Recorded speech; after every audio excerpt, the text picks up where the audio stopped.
Bang! Neevesknives. I'm Jared with Jim Skelton, the legend. You're far too kind. How are you, buddy? Good. How are you doing, man? I appreciate you coming on. This means a lot to me. It means a lot that you asked me. I really do appreciate it, man. We have a huge crossover audience, but there's going to be a lot that you have that have never followed me, and they're like, "What the hell is this? What is this ugly mofo doing up there?" You know what? Actually, because of that, why don't you just give them a quick rundown of who you are, background, social security number, and all that good stuff. Let's see. I started my YouTube channel a decade ago, 10 years ago, just a couple months ago. Basically in the field of knife reviews. Back then you had Nut and Fancy, you had Hands, you had a few guys that were really, really, really, really great. But a lot of people focused on production knives. And I was the first guy to come out there consistently with a lot of high-end custom knives and one-offs and things like that. So I had ended up attracting kind of a different audience. And I would sprinkle in a production knife here and there, but that wasn't my main love. And I was just really, I had time on my hands and I wanted to kind of share the stuff that I had. I enjoyed, especially watching Jeff Tough Thumbs. He would bring out stuff, whether it was his or borrowed, that you would never have otherwise seen because he had the only one. And I'm like, Right. Well, I got a few knives like that. It'd be really great to share those with people and let people see what these makers are capable of. So I just kind of started doing that for fun. And that turned into designing a few knives and doing some collaborations, and now being a knife maker for 6 years myself, making handmade knives. I brought a couple of them out here tonight. Became a member of the Knife Makers Guild within my first year of making knives. Became a voting member in 2020. That's really pretty much it. I don't like to talk too much about myself, but that's me in a nutshell. That's amazing. That's me in a nutshell. You know what? The knife I'm carrying right now, the one I brought out, was kind of in homage of you because the first time I ever seen it was on your channel, and that was the React K2. Oh yeah. You've got a couple videos on it because you even have, I think, the Knife Joker ones on your channel. Yeah. That was awesome, such a great everyday carry knife. Oh my goodness, it's such a good knife. But you know, that's where I got into the community. Was you were the first person I seen, and it was those damn thumbnails. You'd get these crazy shots, and like I had to click on it, you know, and like you said, you know, some of these one of a kind things and things I had never seen before. I never even knew at the time. And I had been into collecting, but mostly fixed blades, you know, throughout my life. Sure. But I had never seen the community, never even knew of it, anything like that. So then when I seen your stuff, I didn't even know things like this really existed. I had seen some in like knife magazines, but you know, but that was it. So I was hooked. That's awesome, man. Thank you. I'm glad I was able to be part of your little journey there. And look at you now, man. You're one of the absolute biggest dogs on the YouTube knife reviewing game. I don't mean dog in a bad way. You're a big dog. You got a huge following, and I think a lot of that it really is. It's certainly not the knives you bring out, because you bring out a lot of dog shit, but you bring out a lot of good ones. Yeah, I mean, I do them all. I want them all. You know what I mean? Well, your following is there because of your personality, and you've got a wonderful, expressive personality that allows people to feel the excitement that you have for certain knives. You know, you're pretty even keel on a lot of stuff, and then if somebody's really listening, they'll hear the pitch of your voice go up just a little bit. And that franticism that starts up with you. And they're like, well, I probably need to check this out if the guy that's handling 1,000 knives a year is this excited about this one. Right. Yeah. I've definitely gotten those comments where they say, we've been listening to you for so long, we can tell when you're really excited about something. But you know, it's just that's the way it's going to be. Obviously, you know, when you're really excited about something. But I try to put as many knives on the channel as possible for everybody's budget, because I remember when I started out, man, I was literally like, it was a $20-$30 budget. That was it. So I was looking and searching, and I was watching your videos knowing like these are not obtainable, right? But I wanted to get the taste, you know, like what is the best thing I could get for this? And then, you know, like if I could put together a few more bucks, you know, by the end of the month, maybe I can get like a $50-$60 knife. And you know how it goes, and it just slowly grows. So I understand being there. And wanting, the best of what you can afford. So, and yeah, I think this hobby is, great for everybody. It doesn't really matter what your price range is, as long as you enjoy the knives. Yeah. I like being a place for people to find it. I think that was one of the most fun transitions that I made as a channel when, I went from showing a lot of stuff like RJ Martin and stuff like that, they were already well established. Everybody knew who they were, and you could not buy their knives. And I made this transition over to trying to discover, in quotation marks, really talented knife makers that people did not know about yet. I mean, that's where I was able to give exposure to guys like Enrique Pena and Ramon Chavez and Frank Fisher and Yeah. Todd Fisher and some unbelievably amazing people that just flew under a lot of people's radars. Right. And by bringing them out and saying, hey, not only is this knife this amazing, but their order books are open, or their order books It's are only a couple of months out. It's Exactly. obtainable. Right. So jump on it. Yep. And then that changed the course of my channel, I think, forever, because I would start getting phone calls or emails from some of these makers. Because in the very beginning, when I did that, I wasn't letting that maker know that I was going to do that. And I would get an email going, did you just do something? Because I've got emails referencing you, and now my books are full for the next 4 years. Right. Or I had to shut my books, even though I was ready to take an order tomorrow. And that started changing how I interacted with not only the community, but the knife makers as well. And it's an easy way to make friends when you can set their families up with some good business for a little while. That's amazing. John Duncan, longtime viewer, says, I have a ton of knives from Jim. Let me read it back here. From Jim and some of his custom work. I had him comment about my comments, and he felt honored. This is super cool to see him on. Thank you, John. I appreciate it. We also got a donation from Knives. Lots of knives with the 5 bones. Thank you, man. My 2 favorite reviewers at the same damn time. Thank you both for all the hard work you do through the years. Thank you, man. I appreciate the donation.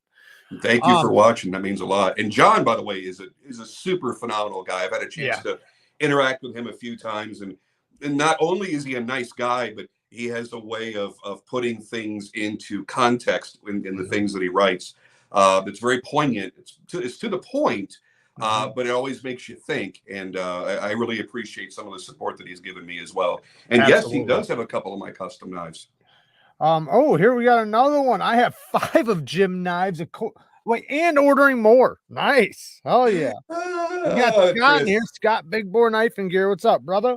Yeah, we got a lot of people in here. But yeah, about the obtainable knives, I got to meet up with Spirited Blade, Spirited Whiskey, Ryan.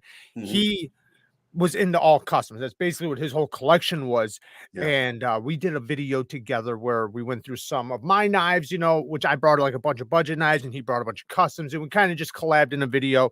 And it's not that he had a channel or anything. It was just for fun, me checking out some of his customs. But that was his whole thing, was there's a lot of up and coming custom makers that were taught by some of the best. Yeah. So these guys have obtainable customs that you can get with the high level of quality, and you can get them for a reasonable price. Or some of like the South African makers. And he really shined a light onto a lot of makers to me I never even heard of. So it's always nice to find that. And it's like anything else. When you find that little secret thing, you almost kind of want to keep it to yourself, because you're like, oh, I'd like to get 3, 4, 5 more knives made by this guy before his books get shut down.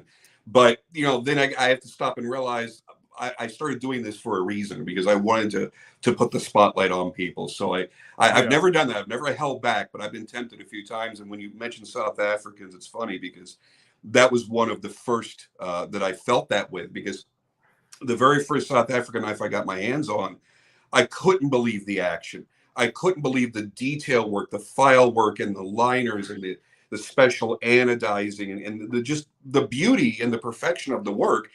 And then, because the US dollar is so strong against the Rand, we were getting prices that were 30, 40% lower than they would have been if they had been an American maker dealing in US dollars. And then what, this is the greatest discovery of mankind. This is incredible. And I'm so happy to see that a lot of people have been turned on to the South African knives.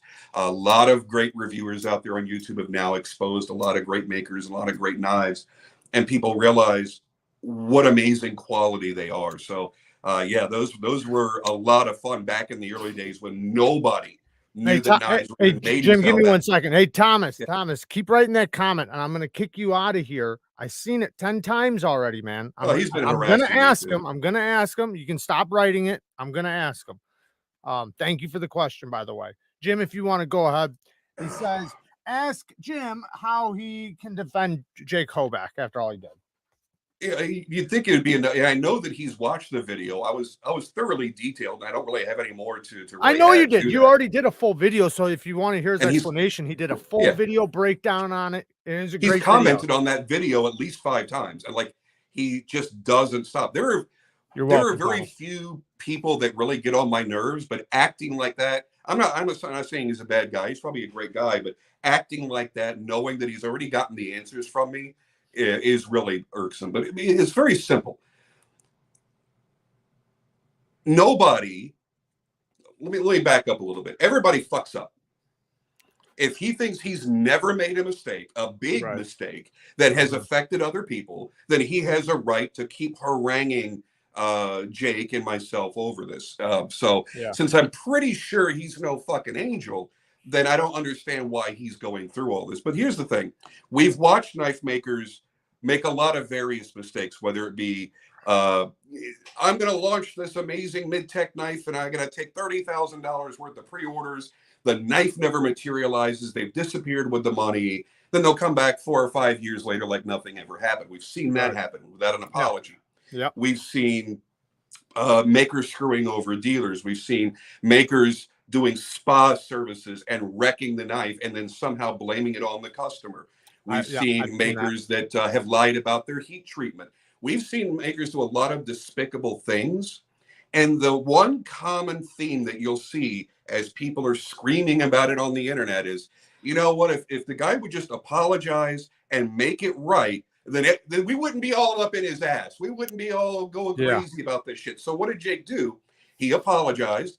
Maybe it didn't satisfy everybody. Maybe people thought it read differently than how I don't know if it would have been possible for him. Yeah, you can't make everybody happy. Right, but he went out there on camera, as difficult as I'm sure that was for him, made an apology. Then he immediately made the corrections that were needed to be made on his website, on that spreadsheet that went up and then came back down. He knows things live on the internet forever. He's not a dummy, but he made the corrections on his website.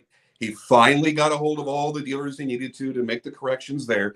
And whatever else happened before that point, at this point, you don't have to go back and spend your money with him again if you don't trust him. That's entirely your prerogative. If you spend $600 on a knife because you somehow looked at it and it didn't look like a Riyadh or many of the other Asian-made knives and you thought you were getting something else, fine. I completely understand that. Then don't go back and do business with him again.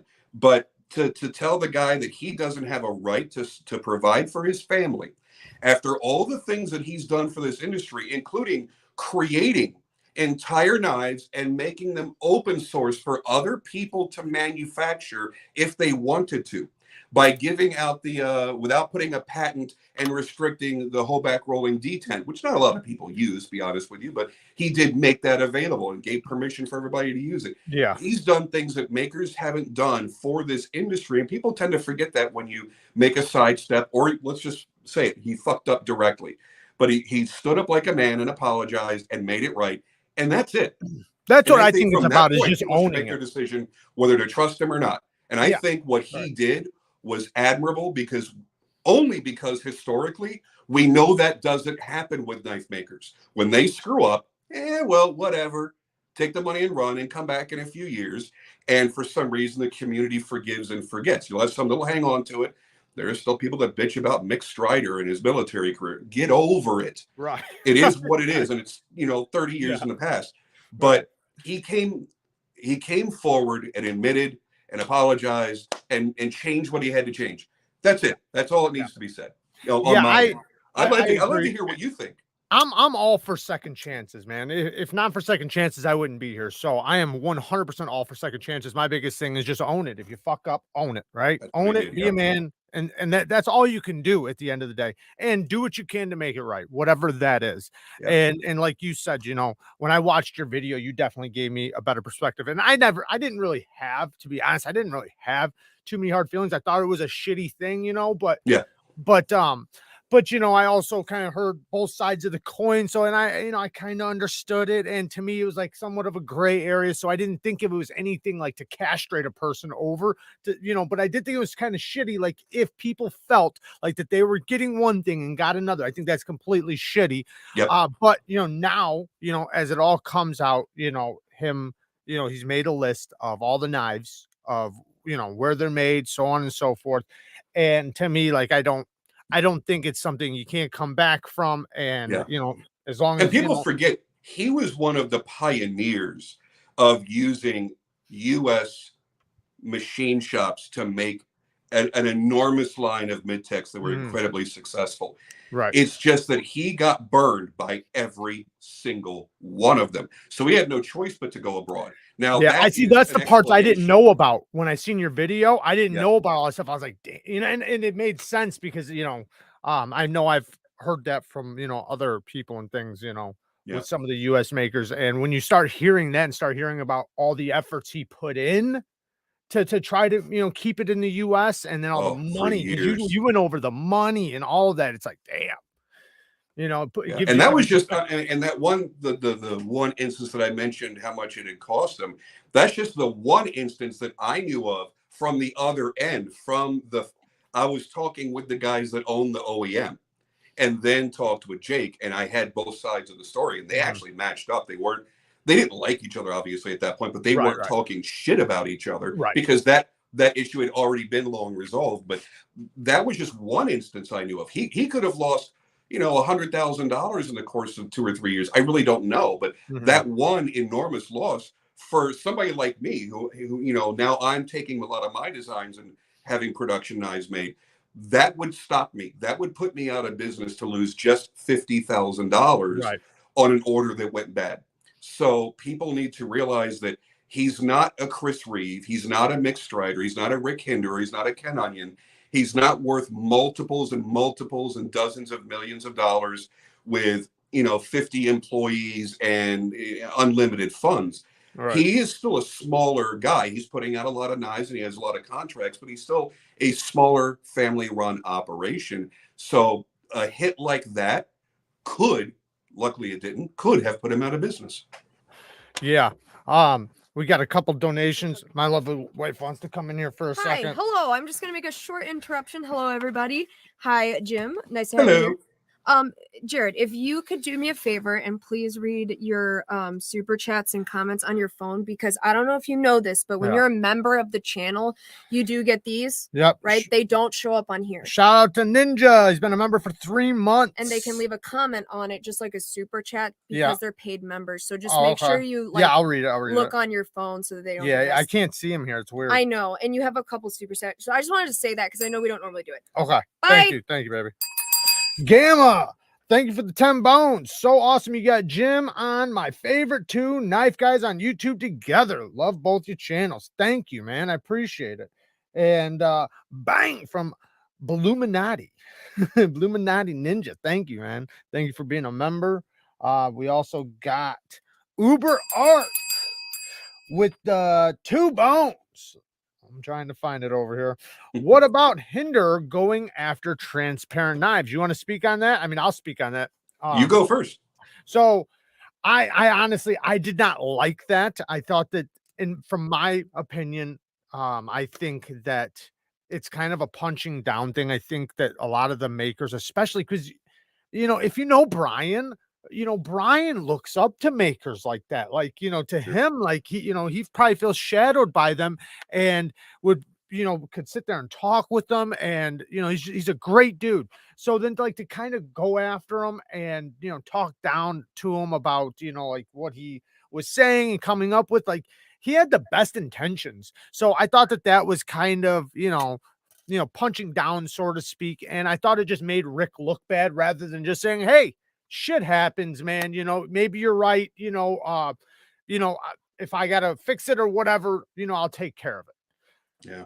So, but it can't always go like that. And I think doing the, you know, like the lawsuit thing, I think that's just kind of cutthroat. I don't like it. And I love Hinderer knives. That's the thing, man. I got a couple of them right next to me right now. I fucking love them. So, you know, but that doesn't stop it from also, you know, you can be loved and make the best knives. That still doesn't mean that you're outside of being held accountable for things. And it doesn't mean that you can't make little dumb mistakes or things happen, things come out of your shop. What if a steel was a little bit soft? Okay, right? I look how much I do, right? Of course, things are going to happen. So like, that's to me the way you'd want to go about it, not start like, you know, trying to demean the person and, you know, make it seem like he doesn't know what he's talking about. And to me, like that, I just thought that was a little, you know. It's easy to react like that. I mean, I see it from both sides. I see it as a collector. I see it as a knife maker, and I see it as a businessman. I've known Rick for a long time. We're not like best friends or anything. I've never sat on his lap and stuck my tongue in his ear or anything like that. Not yet. But not yet. But we've always been on a good, friendly basis. Every time we see each other, it's nice to see each other, and we have our conversations and whatnot. But so I'm not saying that he is right or wrong, because there's a lot of this went on for so long. There were so many details that I probably didn't catch them all. But here's the thing. There's the guy, he's screwed up to some capacity. He doesn't touch every knife there is. So his production manager screwed up to some capacity. If any knives went through not heat treated properly or heat treated at all, it almost sounds like. Right. And so he's trying to do damage control for a multi-million-dollar business. He doesn't want some guy on the internet destroying his business. He doesn't know transparent knives from Adam. Right. He's making an assumption. Somebody probably showed him the video. He probably did not watch that entire length video. Right. He saw a little bit of it, heard the way that he talks, because as you and I know, he's I don't know how to politely put it, but he's not on, let's say, Rick's level. Okay. He's not college educated and speaks on that level or whatnot. But so he probably saw that and went, oh, this is some hack idiot that lives in his mother's basement and he doesn't know what he's talking about. And then somebody in his company told him all the bullet points of what the video was made about. Yeah. And he probably, instead of him doing research on him and realizing that, you know, he does he knows what he's talking about. And, you know, a lot of people out there for damage control too. And he's like, you know what, here's somebody that doesn't know this end of the business. And, you know, we wouldn't do that. And here's this and here's that. But we all know that Rick gets defensive. Look at the shit that we went through 10 years ago with the detents on the flippers. And when Rob Orlando was working for him, I used to talk to Rob a lot about that, where they had to put it on their website. Don't send knives in for customer service because you feel the detent is weak. That's not our problem. So we know that he gets defensive about how he chooses to run his business, but he's also run a very successful business. There are things that he's done very, very right, and there's going to be mistakes. I don't like the situation. I'm not saying I wouldn't buy a Hinderer knife in the future because of it. But I don't like how it was handled. I thought it was very unprofessional. And I don't know why. Was it because he didn't get all the information, or he didn't give the respect to him by watching the entire video and really understanding it? I don't know. But it's not unforgivable, but I do think it was very poorly handled, for sure. Yeah. And, you know, it could have been something that was maybe just handled too quickly and not really, like you said, you know, didn't even watch the whole thing, just kind of a reaction thing. And I could totally see that happening. Because, you know, even like with me, with just the channel, you know, there's been times, you know, and, you know, I'm guilty too, where somebody will leave me a comment and I've already read 15 nasty comments. And then I get to yours, not realizing like you're joking around or whatever. And then I kind of fire back really quick, you know, not realizing like, why'd you do that? Why did you do that, man? Like, this guy's leaving you a comment. You should be happy that he's leaving you a comment, even if it is a dickhead comment, you know, thank him for it. But, you know, I'm definitely guilty of that too. I'm quick to react to. There's times, and the thing is, people don't realize I could be reading a YouTube comment at 3 o'clock in the morning because I can't sleep. And I've Right. got, my neck is hurting me like crazy. I'm in a really pissed off mood. And what I'll do is I'll open up my phone. And if I see a YouTube comment and it's negative, I'm probably going to react in a manner unbecoming a gentleman. And I might regret it the next day and change my wording. But what always helps is when that person comes back and goes, hey, I really wasn't trying to offend. This is what I was trying to say. Maybe you misunderstood me. By not firing back at me, I look at the next day and I will automatically feel guilt and go, Yep, oh, I me really too. responded Same. in the worst mood. Let me make Same. an apology. Let me see where this guy's coming from. And I'm not saying that's what happened with Rick at all, because he had many opportunities to make the right replies over all this time. But I can speak for myself in the same way you do. There are just times you don't react the way that you like to react, but sometimes I'll just leave it because it's fun. I like to piss people off. Steven, man, thank you for being a member for 2 months. Jared, I love you, bro. You know I do, but I had to use this free member chat to let Jim know that he does have, hands down, the dopest logo out there. I had to throw the goat some props on the logo. Thank you, Steven. You do have a badass logo. I'll give you that. You definitely do. I appreciate that. I thought he was going off in a way different direction. I signed up so that I could tell Jim the shit that I think about him. So yeah, that was cool. Thank you. I appreciate that. What knife are you carrying right now? Do you have what I ended up carrying today, I carried 2 knives because it's my last day with this one. I got to send this back to Dan. I got to tell you, man, what I allowed people to do is I allowed them to think that I got this on a lottery. I didn't say it came from the manufacturer or from the maker. And I let people go, oh, I can't believe, and it's right there. I can't believe you would spend $800 on a knife and defend it when it's no better than this and that and that. I didn't. I came at this completely unbiased. It's not like my heart was in it because I spent my money on it. Yeah. I'm going to treat it like my baby, and I don't want you to talk shit about my ugly baby. So this gets sent back on Monday. And the second knife I carried today was actually, I didn't get to watch your video. Did you? I don't want you to give up your video, but do you like the Roosevelt? I do. I think that it comes with a lot of caveats. There are reasons to like it and I've had to re-explain it to people in the comments section, because people will ask you questions about the very first thing you actually said in the video because they didn't watch the video. Oh, tell me what's the blade length? I fucking told you. Anyway, a lot of people were like, I don't see it. It looks so plain. It doesn't look anything special. So I went in as detailed and thoroughly as I could and talked about what made it different, what made it special. And I talked with Dan. Why are you doing double detents? Why are you doing this? Why did you choose this and that? So I've been able, and it was funny, he messaged me today. He's like, that was the most detailed review. You gave out information that nobody else did, that nobody else has asked for. So that's like when somebody said on Instagram, they're like, oh, you're like 3 years too late on that knife. I'm like, yeah, but watch the video. I'm going to tell you things that nobody else has in 3 years, because I try to be as thorough as possible. Yeah, I can be long-winded. That video is an hour long. Holy That's ridiculous. shit. Yeah, you should watch it in 3 segments. Don't watch me for an hour. Your eyes are going to start tearing up. But I was trying to get across the review of the knife, where the knife came from, where Daniel came from, why he does what he does, and then talk about the value and the secondary market value and where they conflict and how they compare to Grimsmos and Shiros and all the knives that we've gone through this process before with already. So I had a lot of fun doing that one. He didn't give me any restrictions, so I carried it. I cut with it. So whoever's going to end up buying this, it's a used knife, but you can't tell it. I really enjoyed it, and I didn't like the look of the knife in pictures. I didn't like it on other people's videos. I went, but if everybody's talking about it, I need to see why. I can't judge the knife. It's got to be. I've had that too, where literally I've seen a knife and I didn't like the way it looked, but everybody's raving about it. So it's like there's something right. That's a perfect example. Yes, perfect example. I see Brian's in here right now. Don't know what I missed, but a couple details. Rick said he was too important to talk to me directly, so there was no chance of that. And 2, he said he didn't know me, but I must be wrong anyways.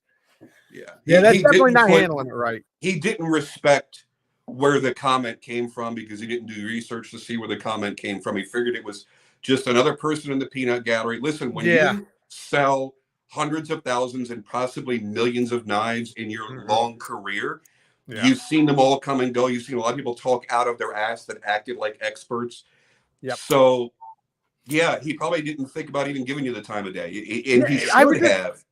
I But would hope that somebody like that, you know, just the way my brain works is that you got to know, like, there's so many people look up to you in the knife community, and you've done so much and you've paved so much like that.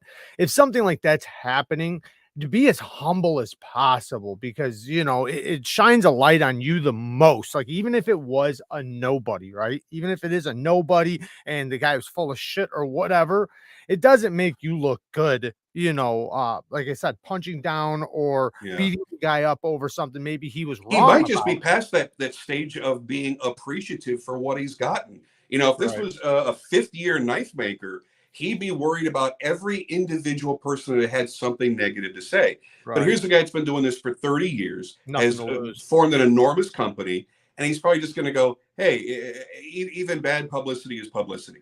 And when you're Yeah, at that yeah. level of business, I believe that's probably how you're going to think. I'm not defending it. I'm not I know saying what that's you're no, I know right. what you're saying. I know what you're But if saying. I went to the CEO of Apple and went, you know what, I bought your fucking iPhone and it isn't half the shit you said it was, or I dropped it and it cracked immediately, do you think that I'm even going to get a response from him? Right, No. right, true, true. Now, Rick Hinderer is not that level, but in But I know our what you mean. industry, he Yeah, is. yeah, yeah. Hinderer is almost as big as you can get. So I think that's a fair correlation to draw. Yeah. You'd want though, like, just from my perspective, you'd want them to be cool about it though, you know, Yeah. like, especially like when you look at the And most makers, you would know, be. right, most would be, and like it's just a time, in my opinion, it's just a time to look good, right? Like to look humble and look like, you know what, I'll take care of it, whatever it takes, you know, or you know, I'm not saying apologize for something you did, but you know, shit happens, and just to say that. Yeah. Stephen Gregory with the 5 bones, man. Thank you for the donation. I appreciate it. Did you Um, show the knife that you're carrying yet? I was carrying the Oh, that was the React, K2. the K2, That's yeah, right, it was the man. K2. So I actually want to ask you, because I know you like watches. What watches on your wrist right now? And I was curious what kind of watches are in your collection. I'm I'm wearing a fairly classic into orange watches. monster from back in 2003 when they first came out, and we were all discovering them. And the website that I belonged to at the time, that arena, those collectors are the ones that dubbed it the monster, because back then 42.5 millimeters was a large knife. It looked, large watch, and it looked Yeah. imposing on the wrist. So that's where the name monster came from.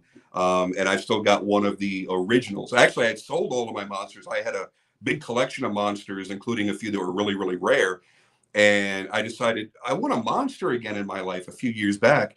And a friend of mine went, I've still got one from the very first run back in 2002 or 2003, and it's still in the box. It's never been sized or worn. It's perfect. And I'm like, I shall take that. And I've kept it ever since, and I'll probably never get rid of it. I've been a watch snob, and here's the thing. I've owned a lot of really, really high-end, really great watches, Panerai and Breitling and Zenith, and I Wow. even had one. I'm not gonna say what it was, but it was you could buy a couple of brand new high-end cars for what that one watch cost. But I bought that as an investment, wore it twice, and then resold it. But I can at least say that I owned it. But Right. here's the thing. There What are was the value? so What was the many. value? Can you say that? What's that? What would the value was? Can you say that? Back then, it was about 70. Damn. Today, it's probably a Damn. good 250 to 300,000. I wish I hadn't sold it back when I did. You're right. Right. Yeah, but Wow. it's one of those things. Yeah. But I'm a lover of a lot of different kind of things. I mean, I'm wearing a $300 Seiko, and I absolutely love it. I have a couple custom made watches that were made for me that I've really, really been enjoying. And I don't I don't have know. much. I've been wearing G-Shocks more than anything else. And I don't mean like the $50 knockaround G-Shocks. I buy the Right. collector ones, but Yeah. I really enjoy those watches. They're a lot of fun. And let's face it, I'm getting a little bit older, and it's harder to see the date on a regular mechanical watch. So sometimes I appreciate having that particular display. My lovely wife Kara's donating in the background. She wants me to read the chat. Jay, we have 4 new mods. Kyle, Irish, Sid One, and Dennis, man. Thank you. I guess they are new moderators. And also we have Matt B with the donation of 5 bones. Jim, do you plan on designing any more watches? Do you still own a MOP Damascus Sabenza? The thing with watches, I did design.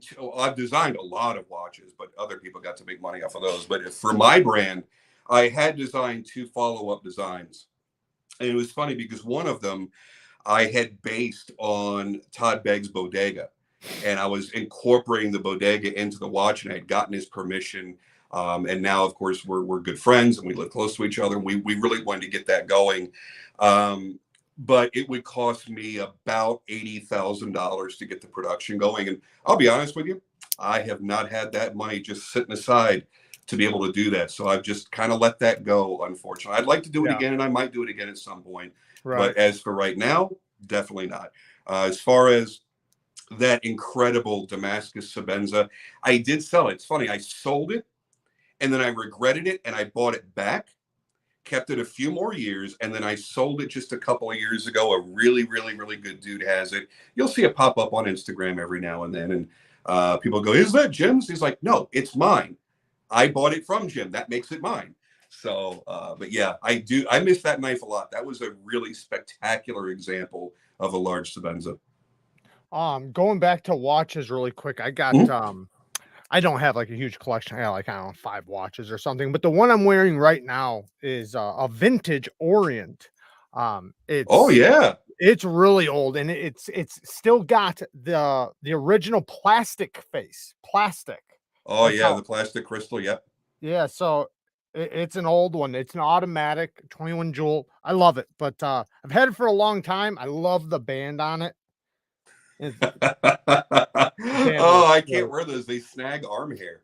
Well, that's the way I'm always with them. This one's different though. It just doesn't get you, because if you look at the inside, I don't know if I'll be able to show you this, but if you look at the inside, yeah, it's like polished. So it's like polished, and it's just different. It doesn't grab my arm hair, but I know what you mean, because that's the same way I've been with some of those. Normally, I just wear the the regular clip bands, but this is the only one I have like this. But I like it. But I know. Yeah, the great thing about the acrylic crystals, by the way, is if you scratch it, you can usually get the scratches out with toothpaste. Yeah, that I do got some scratches on this thing, but it is really old. I do need to take it in and get it cleaned up a little bit. Yeah. Orients will last forever. Too. I see Brian left another comment. He said, on Hoback, but unrelated to country of origin, if you get burned by a machine shop, tell people. Otherwise, other knife makers are going to get burned by those same machine shops. Look out for each other. I agree. Well, he did.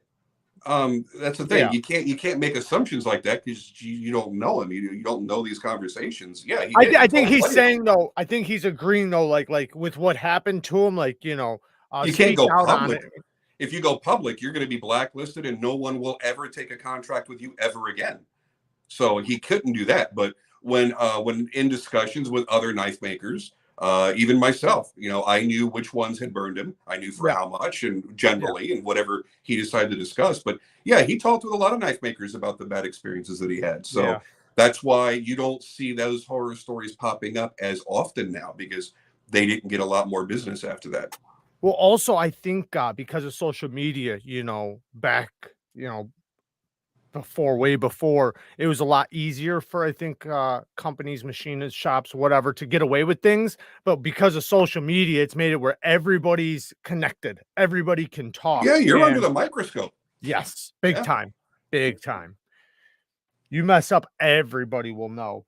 John Brunn says, I can't read from here. I have a 1962, what is that, Benares? I don't know the that is so comfy, even with the accordion style band. That's the way this one is too. Benris, he added an extra E, but it's Benris, yeah. Benris? Yeah. It's funny, brands like that they kind of drove themselves into the ground and went cheap and went really shitty later in their lives. brands like that were enormous in the 60s and early 70s before the quartz revolution, and very, very highly respected. And then, 25, 30 years later, they were in a corner in a cabinet in Walgreens. And people forget, Gruen was another brand. We think of Gruen, it's a $10 watch that you would see in a display case at CVS or something like that. But, back in the 60s, it was a very, very big brand. So, yeah, it's kind of weird to see that. But, yeah, you go back into some of those vintage watches, if you can wear something that tiny, because a gentleman's watch back then was, 34 millimeters. 36 was the biggest that you'd really see. I used to collect vintage Seamasters from the 1950s. And as much as I loved them, I couldn't wear them. My wrist is too big to wear a 34 millimeter watch and not look like a girl. Right. It wasn't 2022 back then where you were allowed to call yourself a girl when you weren't. So it really didn't suit me particularly well. And I ended up selling the whole collection. But yeah, when you find that really great watch that makes a connection with you and it gives an outward representation to other people of who you are, your personality and your style, keep it forever, because a watch can literally last generations through your family. Right. For sure. Yeah. Just like good knives. I mean, I had some a while back. I had to sell a bunch, back in the day. I had a bunch of good ones, and then recently I've made a couple purchases, and then I got a couple that I've had for a while. I want to speak to you really quick about Devo knives. Oh, I got my stout right here. Well, I was going to say, aside from with Kevin, wanting to be on the left side of him during a circle jerk, what do you think about his knives? It's funny. When I first saw it, I wasn't really sure, because it really is a funky design with this little hawk bill. I call it a toucan nose because it looks like a little toucan beak. Once I put it in my hand and once I played with it, I went, not only is it really, really well made and it's got a great action and it's fun, but it's a really useful blade shape. And he designed it very specifically like this. It's funny because when we were talking about the Roosevelt, he and I were talking the other night about it. He's like, I love the Roosevelt. He goes, but it just didn't work for me. That's why I didn't keep mine. It's because he spends a lot of time cutting labels, shipping labels and stuff. And he uses the very corner of the tip and he puts his finger up here and he cuts. He doesn't use scissors for some reason. He doesn't realize scissors are actually better for that job. I don't know why, but that's what he does. So this made a lot more sense. Use his knife, man. Than that. He's got to use his knife for something, right? Yeah, exactly. But yeah, I fell in love with it when I was playing with the prototype. And when I sent this prototype back, I'm like, dude, I'm gonna have to get one of these. Yeah. And I was so excited when it finally arrived. Was it a week or two ago? It's been if it's not in my pocket because I'm carrying so many other things, it is always within reach where I can open packages and stuff with it, because it really is a great cutter.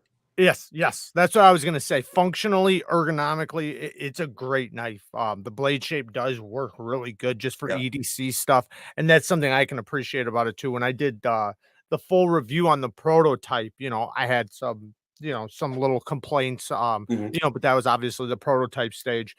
But I could tell right there, like this is gonna be a damn good knife and a damn good design.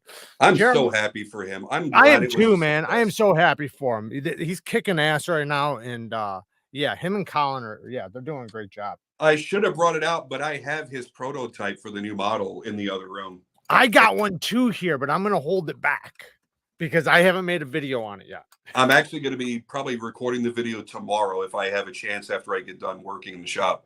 But because his pre-order is coming up soon, so I've got to get it done by at least Monday. Yeah, I got to get mine done too. How do you feel, since nobody knows really? Well, they've seen him post about it on Instagram, but how do you feel about the deployment method on that particular knife? So, with me, I mean, I think it works good. However, so those types of front flippers that do that sometimes are really good, but I think in order for them to be like really good with that type of jimping and that type of front flipper, the detent has to be tuned a specific way for it. And even sometimes I think the geometry of the blade has to be a certain way, because then it's almost like doing a Bic lighter, right? Sure. And so this one, There's a who is it? There's another designer that always does it. I can't think of who it is. It But began in South Africa. okay, there's another guy. I can't think of who he is. But anyways, but I think that other ones can work a lot better. Um, when you have this type of geometry, lock bar strength, and all that stuff, but it still functions really good. So I'm not Yeah, complaining about it. It's I just love it. there's only one way to use it. I love it because it doesn't. You're not relying on catching. Because I'm not a front flipper guy. So for Okay. me to catch that corner and have the right amount of jimping and get that flick just right where it Mhm. snaps open is challenging. But with that type, rolling over the Yeah. top of the knife Yeah. is much more consistent for me. Okay. And I can always get it to open to full lock. So when he first showed me the renderings, I'm like, dude, Yeah, I I'm can really see that. glad you chose that direction. Yeah. Because that to me, if I have to use a front flipper, that's my preferred method. But that's because I'm not a front flipper guy. That's why I was asking you, somebody that does own and carry and appreciate front flippers, how you Mhm. feel about it. Yeah. Well, the one thing I do appreciate a lot is that you can get the leverage halfway to the pivot. So, like, all you really got to do is pull down. Yeah. And I do Yeah. appreciate You can that come about it. right, And like you I'm said, like sitting a there big flicking it lighter. right now. Right. It flicks really good, but it's not one of the ones that you're going to be able to do all the other little tricks with. That's what I Yeah. mean. It's not that snappy. Right. Yeah. Yeah. But I mean, it's great. It functions great. But I think there are other ones. I mean, I wish I could think of the designer. Um, I can't think of him right now, but there's another guy who does basically it's almost the exact same thing. He just has like a little mohawk that he puts like right here in the middle, and you literally do it just like a lighter, and it Hmm. fucking works so good. But because they make sure that he makes sure the detent's a little bit on the lighter side, not bad light, just on the lighter side, and just the geometry and the of the handle and the blade, it's so snappy. I think Concept has one, and then I don't know, doesn't matter, but it's really good though. Yeah. I can't do the concept stuff. That's there. It's because they're in the same camp with Kaiser. So I just, Well, not you, anymore though. you You know that, right? You did know, the owners leave? so what happened from just what I've heard, right? This is just what I've heard that Kaiser and the guy that was doing, because there was a guy with Kaiser that had some CNC machines and he was doing like some of the work, and then Kaiser was doing some of the work, and they were like just working together. They had some type of beef or something. Mhm. And that's where Concept came from. He took all his machines, all his CNC, all his bullshit, and left and went and did his own thing. So now that's where Concept came from, and he's completely separate from Kaiser now. So Kaiser's still Kaiser, but the guy who That's where was I'm working, confused because just when from what I've heard. Kaiser was set up at Texas Blade Show Mhm. back in March, they were very close to my table. Mhm. And I had seen a knife from across there. I'm like, oh, it looks kind of interesting. And I didn't know anything about the brand at all.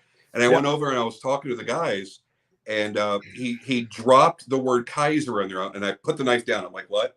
He's like, oh yeah, because the owner of our brand was one of the founders Uh-huh. in the early days of Yeah. Kaiser. He didn't say machinist, he said Right. founders Uh-huh. of the original Kaiser. And I'm Yeah. like, well, that's the generation of Kaiser that makes me despise Kaiser. So I don't Mhm. want to support this guy either. And I Right. walked away. I was nice to them because Yeah. they're not the ones that did anything. We had a Right. great conversation. Mhm. But I'm like, yeah, I'm not going to support that guy. And he's like, oh, yeah, I understand where you're coming from. Yeah, So, I don't know. Like I said, I just from the story that I heard, he could have been one of the founders. I'm not sure. Just the way I heard it was that he was teamed up with Kaiser, and yeah, then whatever happened between them, they separated. And they're using Concept. They're using some of the same designers with their knives, so they're obviously still friends with the same designers. sure. But yeah, I mean, I wasn't around, and I know what you're talking about. I wasn't Yeah. around at that time. So ever since I've been in the community, it's all been, Yeah, Kaizen's design. been very positively viewed over the past few years. Yeah. Yeah, the issues were over 8 years ago. We got 7 bones from Mikey. I look forward to Evolved EDC. Um, the Sin as well. Can't wait for the Stout to get to me in Australia. Yeah, that's a long route. I think I had one more donation up here. Jeremiah with the 2 bones. What's up, bruh? Just showing some love. Thank you, man. I appreciate the 2 bones. Okay, so just curious, I get into boots and stuff like that, so I'm just gonna ask Boots. you. Yeah, like boots. Do you like any Boots. type of boots? I'm Like not a boot guy. shoes, Definitely not. boots? You don't wear shoes or boots? You're fucking barefoot? Well, I wear shoes, but I'm just I, fucking I with you. used to do the boot thing when I was younger. When I was living in Ocala, where we all had horse farms, you had to wear boots. Okay. But yeah, I don't do the boot thing. Gosh, I mean, I wear my motorcycle boots. That's really about it. What brand are Um, they? Do you know? TCX, Okay. I TCX. don't They're know what. waterproof. They zip up the side, and they give a tremendous amount of protection. I absolutely love them. But I mean, as far as shoes, I'm just a kind of a regular Nike guy. I mean, I had custom shoes made for me from Italy and Germany back when I did my TV thing because, well, we had a wardrobe budget. I could spend $800 on a pair of shoes, and it wasn't my money. Right. But I don't do that anymore. I still have them in case I ever need to get dressed up. But I can't tell you the last time I got dressed up for a friend's wedding, and that was it. Otherwise, I don't get dressed up anymore. I wear t-shirts and jeans every day, and that's what I I do work the in. same thing, but like with boots, like I got a pair of Red Wings that I really like from the Heritage line. Yeah. Solid leather. They're great boots, and a couple other ones. But you said you got a motorcycle. So I guess I'm gonna ask you this question because you do have a motorcycle. Which one would you prefer? A leather coat, Carhartt, or jean jacket? Which For one's more your riding? style? No, just period. Just period. Oh, You can go into riding if you want to, man, but I love leather. I really do. I've yeah. always loved leather. Yeah. Yeah, I agree with that. I do like obviously if I'm doing construction or something, I'm gonna wear Carhartt or something like that type of material is what I mean, Yeah. or jean jacket. But yeah, for out riding, dressing up, or anything like that, it'd be definitely leather for me too. You got some tattoos. What kind of tattoos do you got? Oh God, I got I know them you all do. I over know me. you This do. is my newest, the latest one that I got. I can't quite get it in the frame. That was the latest one I got. Coop does really cool stuff, but most of my stuff goes back. The day I turned 18, I got my very first tattoo. That was, How many do you have altogether? I don't know. At some point, you get to an age where you stop counting. I don't know, probably 15 or so. Okay. I don't really remember at this point, but yeah, I've always loved it. A couple of them I only got just to see if I could handle the pain, like I did the top of my foot, because that's one of the most painful places to do it. I'm like, Yeah. it's kind of like eating hot wings. You'll eat that really stupid hot one that you don't enjoy just to see if you can do it. Yeah. I did that, and I got one on the rib cage, so I know what you mean.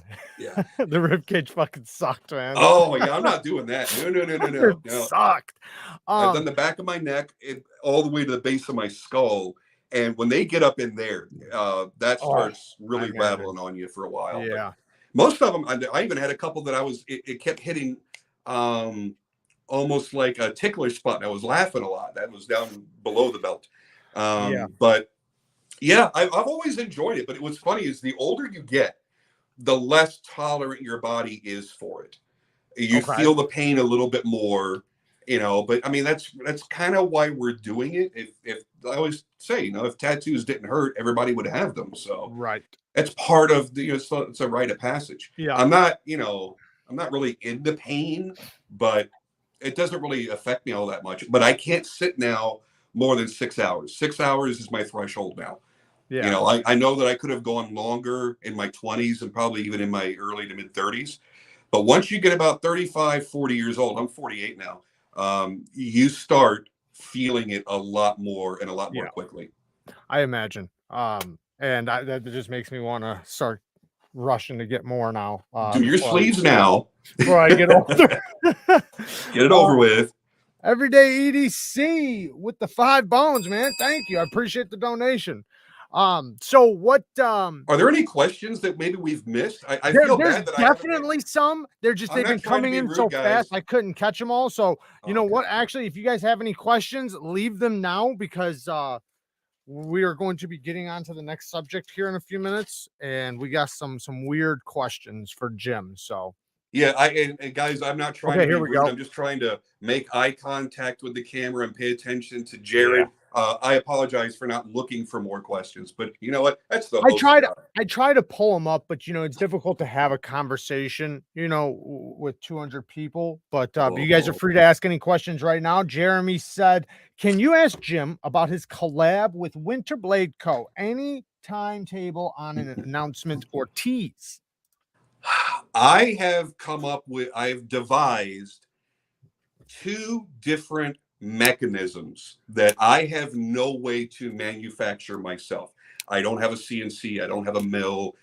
All the knives that you see me make, everything is made by hand. And certainly when you get into, I can't let that secret out. Oh, no, I did. I already said it's an automatic. When you get into automatics, I have no way to engineer that. So I'm teaming up with another friend. We have not announced it yet on an out the front automatic. The one that I'm doing with Brian is going to be a side opener in a mechanism that you'll understand, but you have not seen it executed in this way. It's something I've had in my head for a good number of years, and I knew how to describe it to someone who knew what they were doing, but I had no way to engineer it myself. So me and Brian were talking one night. I'm like, you know what? I said, I got this crazy idea for an automatic that I don't know if anybody can execute. Here's how it operates. Here's what it does.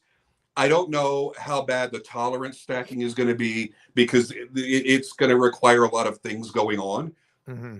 He's like, oh, that sounds pretty interesting. He asked me a couple of questions. And then he's like, yeah, he goes, I'd love to try that out. Now, when you do that, when you're just kind of brainstorming with another knife maker, it can be a long time before you go back to that subject. 6 days later, he sends me a message with a bunch of video files. He had already prototyped it. Damn. He had figured it out. There were a couple little things that we had to tweak to make it safe. It had to be made safe. It was dead. It was dangerous the way I first envisioned it.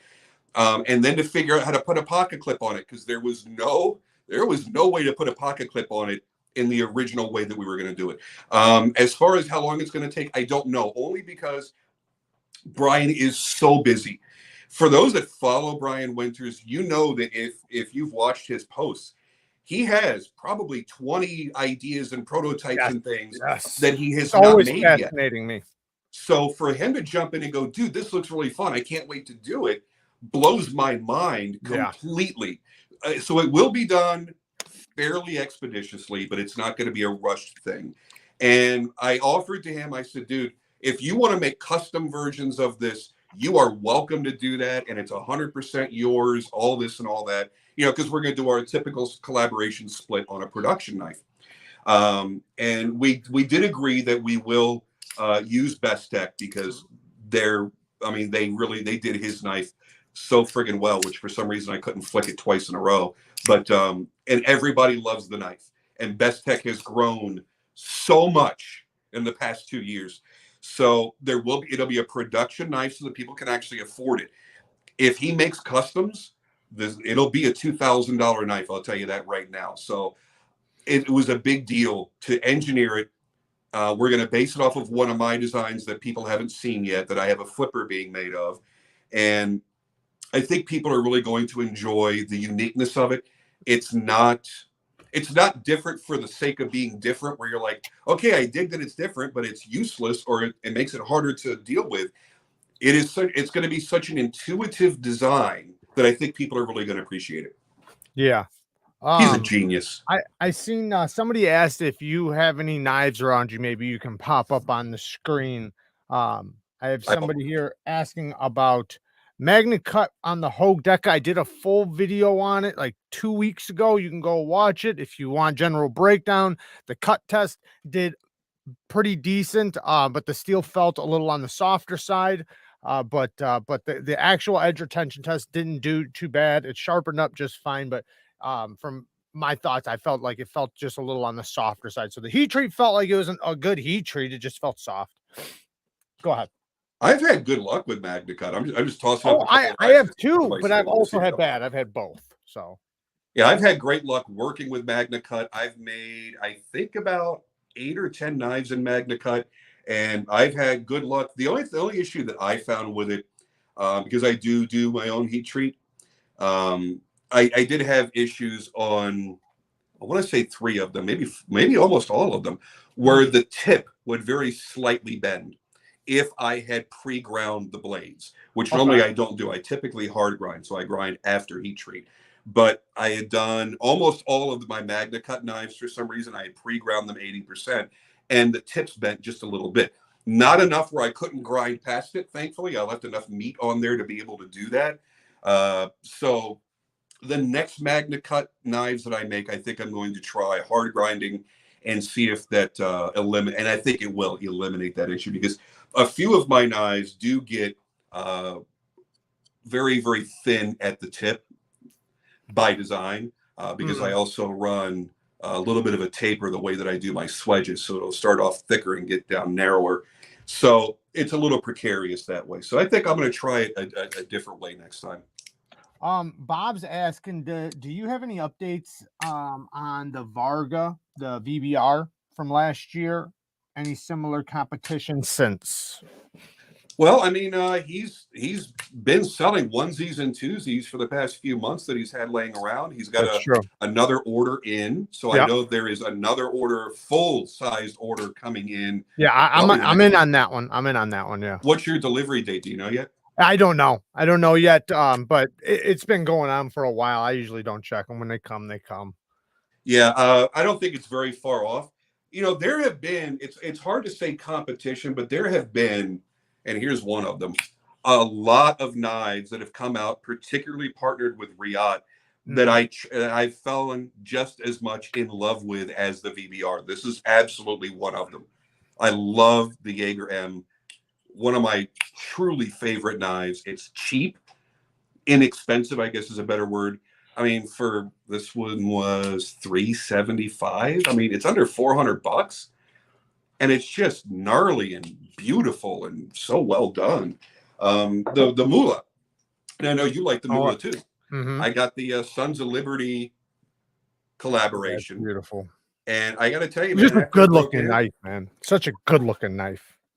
It feels good. I don't normally like a knife this small, but I've been carrying the hell out of this one too. I really enjoy it.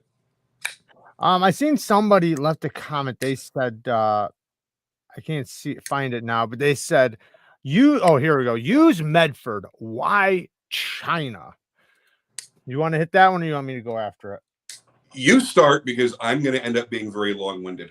Well, I would just make it simple. Medford can't cover everybody's OEM work, and a lot of people that want OEM work won't work with him. And 2, wouldn't be able to, because the designs that they want, maybe his tooling can't do or his shop can't do. You see, when you see a knife come out of his shop, you kind of know it came out of his shop, right? And I like a lot of his knives. I have a few, so I'm not saying they're bad or anything. I'm just saying some people want different things in their knives, and then the price of what he's going to charge for him to do the OEM work, it would be insane, especially compared to a company like JERAD or something like that. And in order for people to actually design, make knives, and get them to the public for a price that people are willing to pay for from a designer that doesn't have a name that's worldwide known, it'd be impossible. It'd be impossible for them to convince you to buy their knife at blank price when you don't even know them well yet, right? It's not like you've heard their name before. So go ahead. Yeah, I think it's a good point, and I'm pretty sure he's using the Hoback thing, but I'm just going to talk about it in general. Listen, and it's honestly, part of it is because of Hoback. I've experienced what a lot of U.S. OEMs are doing. They will blow deadlines not by weeks, by months, several months. Imagine having to go to Blade Show Atlanta, and you're banking on selling 300 or 400 knives, and that's going to be a majority of your income that year. Everybody really banks when you're on that level for Blade Show. And they don't get delivered till August. So you didn't have any knives to bring with you. You were going to pay $3,000 to $4,000 for your tables or your booth, your lodging, your food, your drinks, all that shit, and come back and not have sold what you needed to sell. And then when you finally do get the knives, 65% are defective. And then you have to fight with them to take them back, and they don't want Right. to give you credit for parts or whole knives that will not work at all, no matter what they do, because they were improperly manufactured. They were running their end mills to the very end of their life, so things started going further and further and further out of spec. All these wonderful things that happen with US OEMs. And on top of that, you get the wonderful benefit of paying about 40% more. Meanwhile, if you go to, and this is not, I'm not saying just shotgun your ideas out to anybody in China. No, no, no. There are very specific manufacturers that you want to go to. Riot and Best Tech are wonderful examples. Right. The quality is outstanding. Their quality control is outstanding. If you, as a maker, receive your knives and there are there's a batch issue, they will take them back and they will make it right. There are certain benefits. Sure, yeah, it's cheaper to make them over there. That's great. That's great for you because the retail price gets to go lower. I don't know anybody that is currently manufacturing out of China on the high end. Riot, We Knives, Best Tech, QSP, those levels. I don't know a single one of them that is making a tremendous amount of money per unit. Right. They are taking, they're trying to force their own pricing down because people keep wanting to go cheaper, cheaper, cheaper, cheaper. Right. Like when I said this was under $400, this, if it had come out 2 years earlier, would have easily been 500. Right. But the competition is forcing that now because of guys like Devo knives and things like that are hitting those 285 price points. So people are like, well, shit. Well, that's my new bar. That's what I'm going to start spending. Right. Yeah. Yeah. So you can't go out there and go, I'm going to make a $600 Riot production knife. So yes, that is a major benefit. So I don't know anybody that's really making a tremendous amount of profit off that. They are doing it because they're getting their orders. It's very difficult to work with them. It could take you 3 years to go from initial concept to the actual manufacturing. But once they've begun cutting your parts, it's quick. They don't generally miss their deadlines. When they give you a promise window, they're usually very, very close within that. They get them in your hands. You get your extra parts. You should always, by the way, if you're ever going to do this, order extra knives. Okay. If there's any serious issues and you can't fix it yourself, you can replace it. Yeah. If you're ordering 300 knives, order another 30 on top of it just to cover your ass. That's from me to you. So they're doing all of this in order to remain competitive. You cannot be competitive. I can go right now. One of my new designs is coming out. It's going to end up retailing for about $4.25. When I talked to 3 U.S. manufacturers, by the time everything was said and done, before packaging, I would have had to have charged $150 more per knife. And I do not honestly believe the knife would have been any better quality. That's what I was just about to made say in America.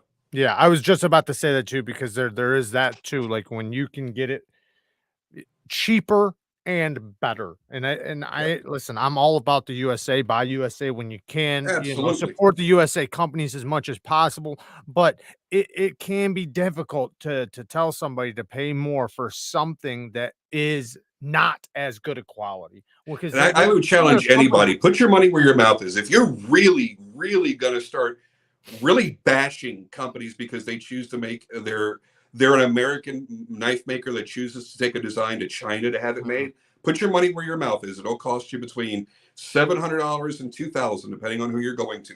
I want you to design your own knife. I want you to concept it. Then I want you to take it, send one to a US OEM and another to somebody, let's say like QSP. Get those prototypes because you're paying for them to design it, put it in CAD, do all that stuff, and you're paying for them to make your first 2 prototypes.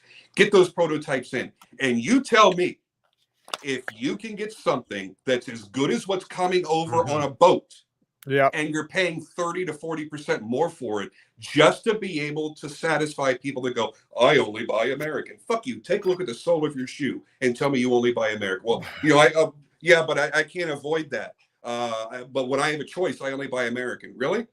Did you put a new air conditioner on your house? Because I just did.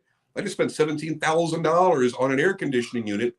I haven't told anybody this, but I'm moving. I just bought a new house. Where at? That I'm not going to say yet. Okay. $17,000. You know where that AC was made? China. Hmm. And that is 85% of all household HVAC units in the United States. I'm sorry, in the world are made in China. Same with knives. 80% is made overseas. 80% of all the knives are made overseas. So here's the thing. antimatter. You can be as picky as you want to be brother. because it's your money. You have that absolute right. However, you don't have the right to talk down to people that buy or choose to manufacture in another country because they have a business to run. I know I have 7 projects in production in various stages right now. I've had severe neck and spine injuries that kept me from working for most of the year this past year. I am barely able to make a couple of knives a month, along with my customer orders, which are falling further and further behind. So I went that route. I'm like, I have some good designs that I'm going to have manufactured for me so that I can support my family. So if you think that you have the right to tell somebody, well, you're a U.S. knife maker, you shouldn't be going to China. You try running a business where the industry, not you, the industry has pushed you in that direction. That's just the way it is. You show me a couple of really great choices in the United States, and I know them all, that deliver on time, that deliver a good quality product. I don't even mind paying a little bit more, okay? But you can't get it all. You're going to end up destroying your own business. Because let me tell you something right now. You see a lot of brands, you know, Devo and all these other little brands. Yeah. What are they doing? They're taking full 100% prepayment on a pre-order that you're waiting 6+ months for. Yep. If I do that, if I take money from, let's say, 300 people, and they got to wait 6 months, and that knife comes in 3 months later, and then it comes in where even 20% are defective, I'm screwed. Yeah.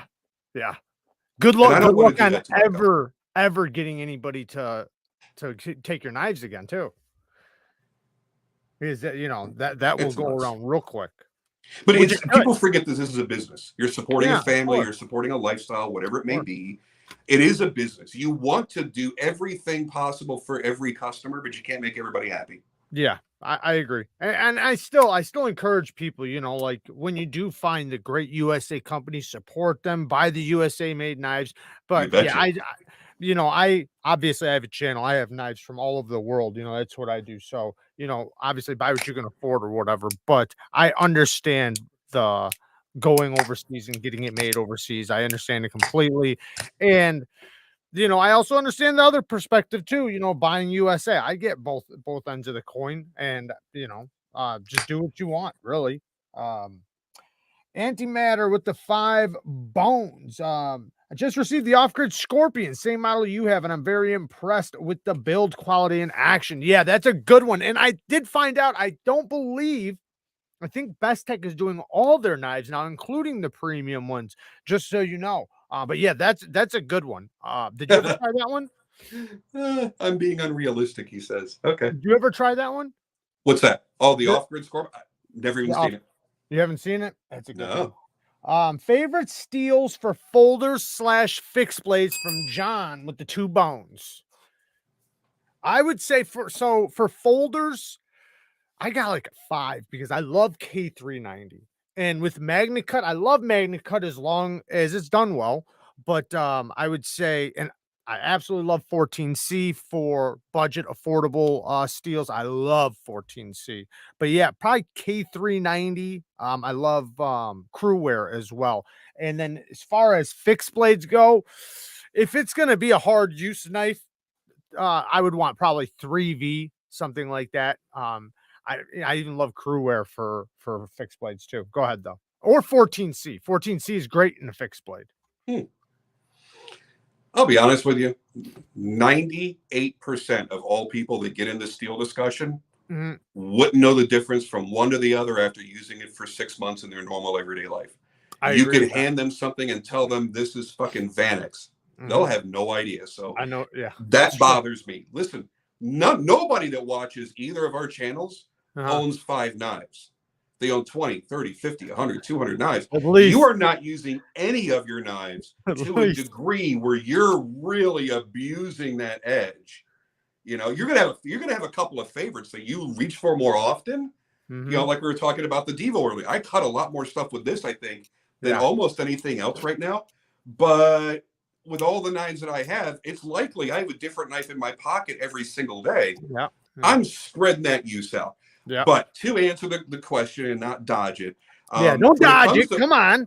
No dodging. When it comes to folders, I'm not really all that particular because I'm not doing hard use with folders. I'm doing that with fixed blades. Right. I really do still like S35VN, and same thing on fixed blades on that. I love RWL34. It is one of the greatest clean steels that you can use, and if heat treated properly, is amazing. Yeah. I've come to love MagnaCut. I don't think it's the holy grail, but it does what it's advertised to do, and I've been very, very happy with it. And I have no problem at all with M390 whatsoever. Now, when it comes to fixed blades, I'm with you. 3V is still one of my go-tos. I can chop with it. I can cut with it. Yeah. That's why I like the 14C because it has toughness like 3V, but it's good stain resistant steel. It holds a good edge. And it's such an affordable steel. And you're right on that. As far as the stainless properties is a big deal. Because even when I'm making a knife in 3V, as I'm grinding it, it's rusting. So yeah, it sucks to deal with that. I stopped working with 3V only because the heat treatment is such a pain in the ass because you have to temper it at 1,000 degrees. And I don't like using my heat treat oven to temper. I like to use my other oven and then use my heat treat oven to do the next batch. But that's just a personal thing. I use a lot of Nitro V because this knife I just made 2 days ago, this Hellraiser. This is Nitro V. Not only does it take a very, very, very fine edge, it's got extraordinary stainless properties, but it takes these incredible finishes. I can do full mirror finishes, which this isn't. This is a 1,000 grit hand rub satin and then an 800 grit bevel. They take great finishes. They don't get cloudy or murky or anything. Like if you try to do N690 and do a mirror polish, or D2, it can be done, but it looks dirty and it looks cloudy.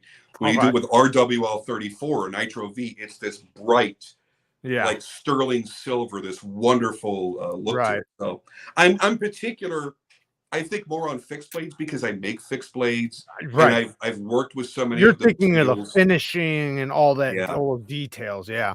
So, where's your weird questions at? Oh, we're almost to that time. Oh, okay. No, when you were just talking about using your knives, and having, big collection, I know, when I first got in the community, I was still doing construction. So I only had, a handful of knives and I was beating the fuck out of them. Yeah, you were a hard user. Destroying them. But now I got so many knives, I couldn't do that because like you said, I carry a new one every day. Yeah. And it's like, it doesn't matter even if I broke, obviously it gets scratches and scuffs, but in reality, I can switch it out for a different one the next day, carry a different one the next day, and I could use all of them and they barely look like they have any use on them. And I think it's important to give full disclosure and be perfectly honest with people. While I use every knife that I have, if I have a knife in my pocket, I don't care if it's this $5,000 handmade custom one-off Tim Gallion. If I come across something that's going to need to be cut or opened or sliced or whatever, I'm going to use any knife that's in my pocket.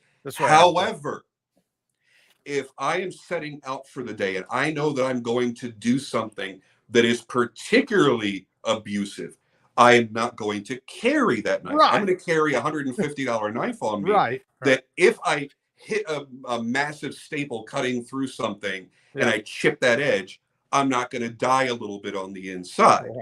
So I do want to be honest. Yes, I do use every knife I own, but I do have specific knives I will use for a specific task if I have that task predetermined. I think anybody who doesn't admit that is just lying. Because if you spent $800 on a knife and then you have, 20, 30, 60, 70, 100, $150 knives, you're not gonna go and use your $1,000 knife on something that you could easily use your $150 knife on if it's going to risk its finish. It's, you're going to be destroying the coating or something like that. Freedom Fox says, anyone noticed the Democrats and State Department suddenly want War with China. Trump just wanted to bring back our jobs. Democrats want to fight over Taiwan. You have fun with that. I'm staying touching out of that that. right now. I'm not touching that one right now. But I would say we're always trying to bring jobs and manufacturing and everything back to the US as much as possible. We should always want that. Yeah. But yeah, I'm not And I think it's incredibly important to support American businesses. What I think people tend to forget when they say, "Oh, well, Brian Brown made this knife with Riyadh. They're in China. I want to support Americans." You do realize you're supporting Brian Brown, who gets paid for that. Right. So don't forget that. You're also and then when you supporting- watch it on Neevesknives and use his affiliate links down in the description, you're supporting another American. Fanatic Edge. Not only are you supporting all the Americans at Fanatic Edge, even though their knife was made by Riyadh, you're supporting Rick, who makes the pouches that they come in. There are Americans that you're still supporting. So please try to think of that as well. Yeah. I don't want to be misunderstood. I think that we should always support American businesses and try to put as much money in American pockets as possible, always. And if there is a choice that's a viable option, that is the best way to go. However, we don't control this. The industry moved in that direction, whether we wanted to or not.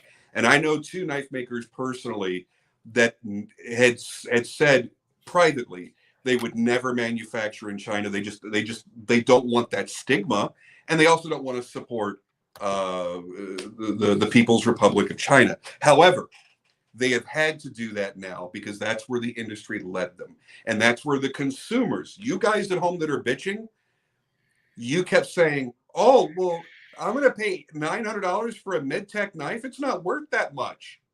So they went lower and lower and lower, and they put out a production knife that was $350, and people went ape shit crazy nuts about what a great value it was. Yeah. So always remember, most of the companies that are going over there, they're trying to hit a price point because they watch you guys at home on forums and on Facebook groups bitching about $25 more or less on something, or $100. And they're trying to meet that price point because they'd rather sell 300 knives than 175. I'm done on that. Sorry. No, you're fine. You're fine. High Roller says, just a joke. I will buy American-made knives and Chinese-made knives. Basically, I buy whatever is good, and I am happy. I'm a happy camper, or some shit like that. And that's all that matters, man. As long as you enjoy what you got, who cares? High Roller also says, when you buy Chinese knives, you're still supporting the United States sales tax. That's right. First comment, freelance. All right. Shane says, hi. First comment, I'm an American freelance for a Canadian company who its production produced in China. Welcome to the world economy. Right. Facts. Yep. If you want to play, play ball, you got to play ball, right? Like, you're not saying there isn't some USA companies that are able to do it, but if you want to get into, with everybody else, sometimes, those are the things you're going to have to do in order to build yourself up, because other companies have been doing it for a long time, even before, all the manufacturing went over there. So, now it is a lot more difficult. Now I got, so really quick, we're going to go over this and then we're going to go to story time and a couple goofy questions, but this is, I linked it down in the description. This is the first time I'm really showing it or talking about it. Beard brand. So this would be considered scent of the day, but this is different though. This is all USA made. Speaking of USA made, they make shampoo, conditioner, all men's stuff. It's called Old Money, and it smells like old money. It smells like cocaine, whiskey, and tobacco. And it kind of does, but in a good way though, like in a good way. Then they have sea salt spray. This is for your beard or your hair. It just makes it nice and soft. They got hair balm. Like I said, I linked it down in the description. It's all USA made. I used it for the first time tonight. I used the shampoo and conditioner, and I used the sea salt on my hair. Really nice. Now, the next thing they have, and I'm going to talk about it more right now, you know, me and Jim are having some fun, but after I try it out a little bit more, I'll talk more about it. But they do have some fragrances without going into it too deep, because these ones are just the scent oils. So this isn't really like a spray or anything like that. I'm just going to check out the because I've already smelt their Old Money. They have this other one called Four Vices, and it's tobacco, coffee, hemp, and hops. And I'm just gonna smell it really quick. I really haven't smelled it yet. But it smells just like coffee. Yeah. Wait, Yeah, that means coffee. you're going to smell like coffee?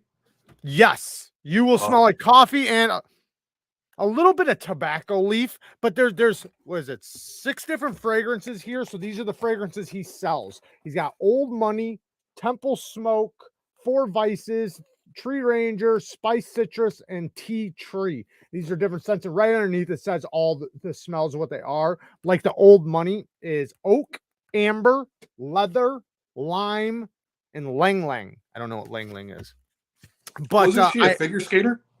Right, exactly. But That was it is terrible. definitely a very masculine scent. And I did try the shampoo and conditioner, and they worked very well. Very, very good. Made my hair feel really soft. I mean, I haven't really spoken too much about shampoo and conditioner on the channel, so I'm not like, you know, versed in it. But I'll say though, they did work really good, and the scent is really good. Like I said, it's a nice masculine scent, not sweet or anything like that. More of like I said, kind of like oaky, woody, like it almost smells like you walk into a place full of oak wood, and you know, maybe like some whiskey was soaked into it a little bit, some Kind of sounds like it tobacco. would smell like the inside of Sam Elliott's asshole. Without the smoke though, without the smoke. So, but yeah, if you guys want to try it out, like I said, all USA made. So those of you that want to support the companies, this is a good chance to try out some stuff. I'm gonna try out the fragrances. We'll see how those go. Like I said, I just smelt one for the first time, but I'm gonna really test them out and see how they really go. I have a Tonight, funny fragrance story. I would like to hear that. I would like to hear that. Right now, what I'm wearing is the Coach for Men. I linked it down in the description. I've talked about it many times. One of the best men's fragrances out there, in my opinion.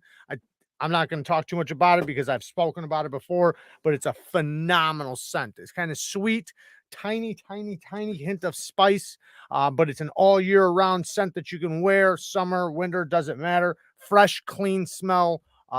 And that's it. It's a really fresh and clean scent, slightly sweet on the slightly side, mostly fresh, but really good. Anyways, let's hear that story. It's a dumb one, but when I was guess I was about 21, 22, was managing a retail store at the time, and a customer had been shopping around, and they had bought something in our store, and they had left a bag behind. And they had paid cash. They didn't pay with a credit card or anything else. We had no way to get a hold of them. And so we put the bag in the back and put it in the safe. And it sat there for like a month, and this customer just never came back. So like, okay, we drew straws as to who was going to keep whatever was in it. So we opened it up, and it was a bottle of cologne. And the name was Joop, Joop, exclamation point. It was like this black and purple bottle. I know that brand. Yeah.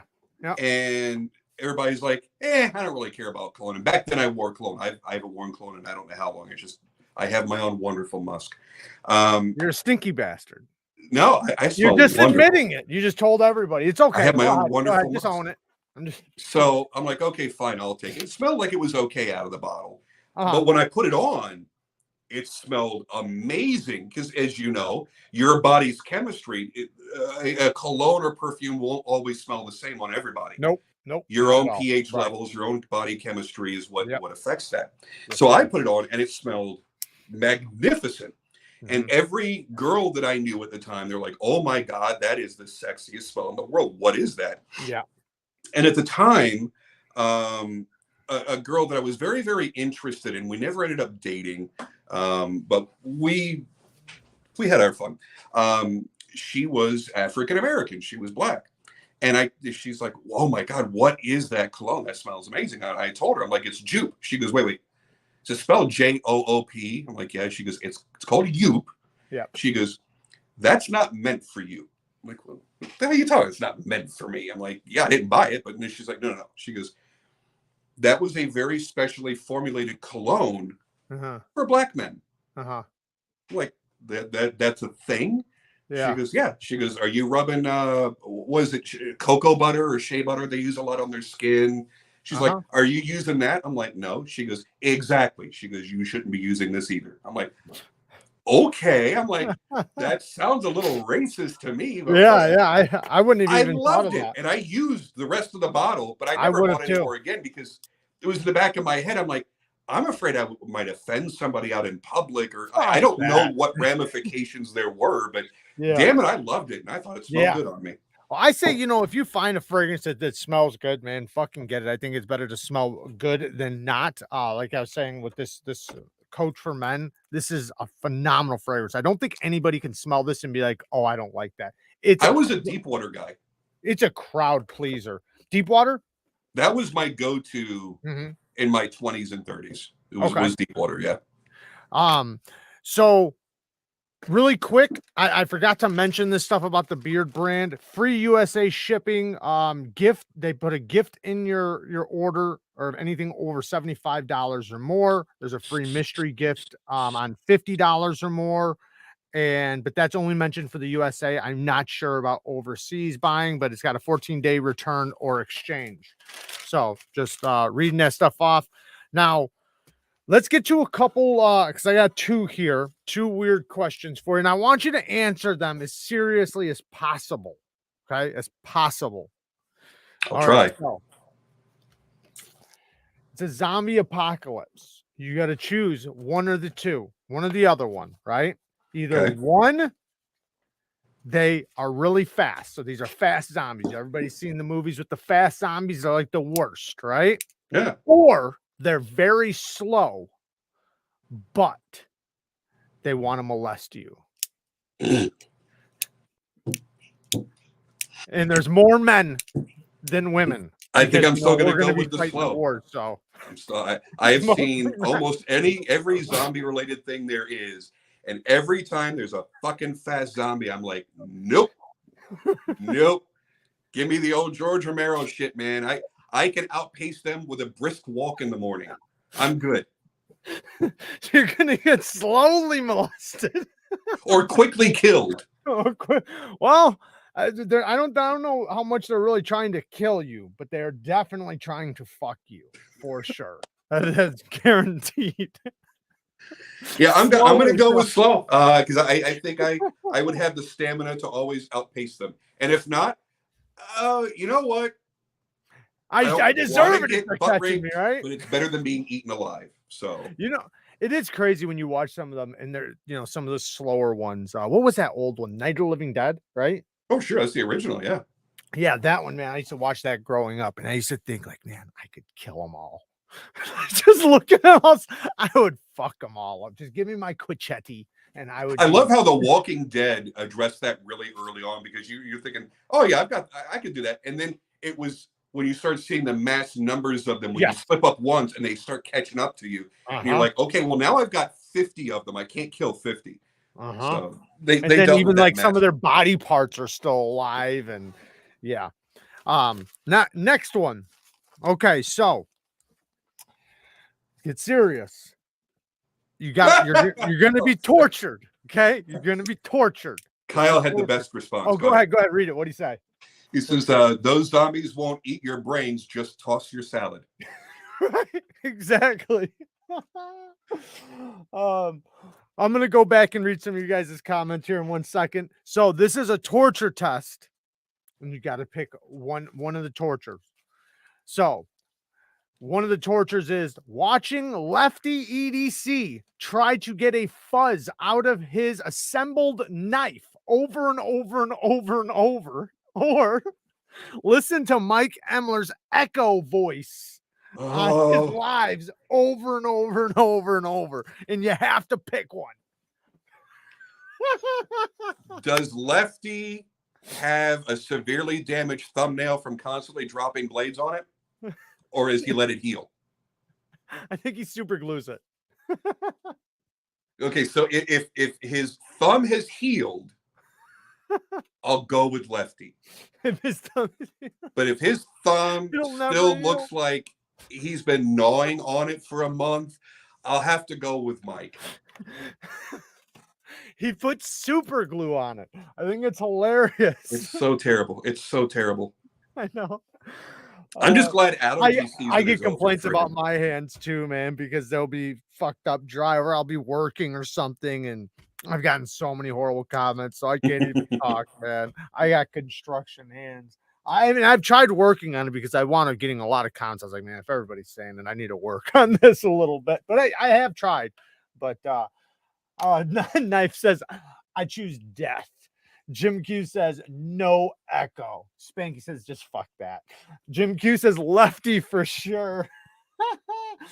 I think Dawn of the Dead is my favorite zombie movie. They want Yeah, it was good. It was definitely good.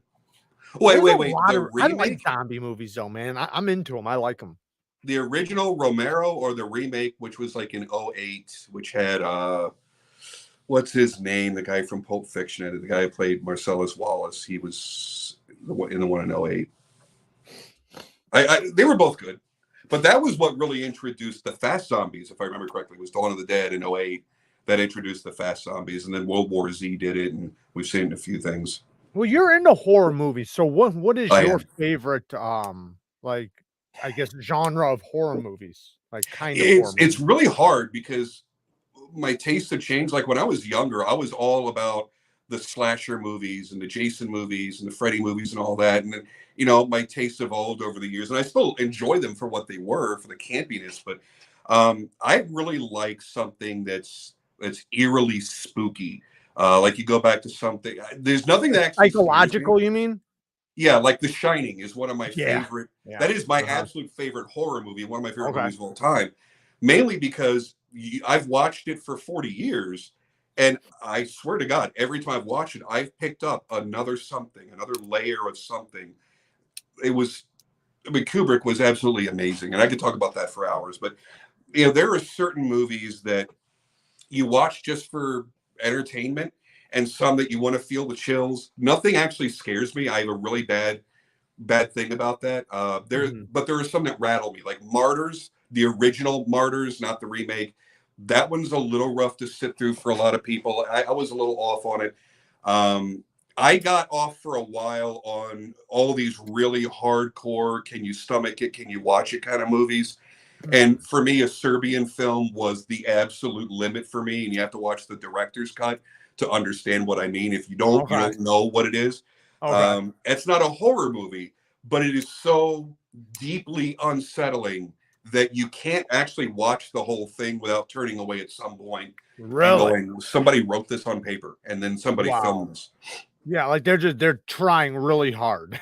And the thing is, the cinematography is good, the acting is pretty good, the movie itself is well structured, it's well made, it has a coherent through story, but it is so perverse in its story and its execution that you're like, I'm amazed. I mean, it's not like Salo is just disgusting. It's mostly people eating shit and stuff like that. Like that's just denigrating and disgusting. And I had no real interest in that. This was something entirely different. But as far as like really some of the best horror movies, I still go back to Hellraiser. That's why, you know, I've gone to Hellraiser for the name of a lot of my knives. And I love the Hellraiser series a lot, even though I know that there was a lot more that Clive Barker wanted to bring to the screen that they couldn't do and refused to do. That's why I'm kind of excited for about 2 weeks from now when they do the new Hellraiser. I'm excited for that. And the Pinhead that's in that is actually more in line with the character that he wrote. It wasn't supposed to be a man or a woman. Because it was supposed a book to be, first? I don't want to see gender fluid. What was that? Was it a book first? Oh, yeah. It was called The Hellbound Heart. Okay. Was the name of the book. And then they turned it into Hellraiser, and then Hellbound, Hellraiser 2. That was the sequel. Pinhead wasn't supposed to be... we called it back then in the 80s androgynous. Now it's gender bending and gender fluid or whatever. But people are going to see it, and they're going to think it's 2022. Now the Hellraiser, now Pinhead isn't a man or woman. No, it's they're not playing into today's politics. Okay. That was how Good, he good. wrote it in the Yeah. 70s. Good. Um, I'm so happy to hear that because, man, I can't fucking stand it, man. Everything I I don't like look all at, this they're woke trying to shit. push that shit on me. Can't I'll handle turn it. that shit off, man. I can't stand it. It's like they're just trying to with every little fucking thing. What do you think about the Rob Zombie ones? Did you like those? Like the what is it? House of a Oh, Thousand dude, House of a Corpses? Thousand Corpses is an eternal classic. Mhm. Devil's Rejects was every bit as good, Yeah. but for different reasons. It Yep. didn't have that creepy factor. It had that cool killer on the road kind of feeling Yeah. movie, which I really enjoyed. Like go back to the Hitcher and stuff like that, and Jeepers Creepers. The Uh-huh. first half of Jeepers Creepers, that being the road movie, I loved that movie so much. I won't get into the whole thing about DeSalvo, the director, and all that shit. We know what he did, but the movie was amazing. But yeah, dude, yeah.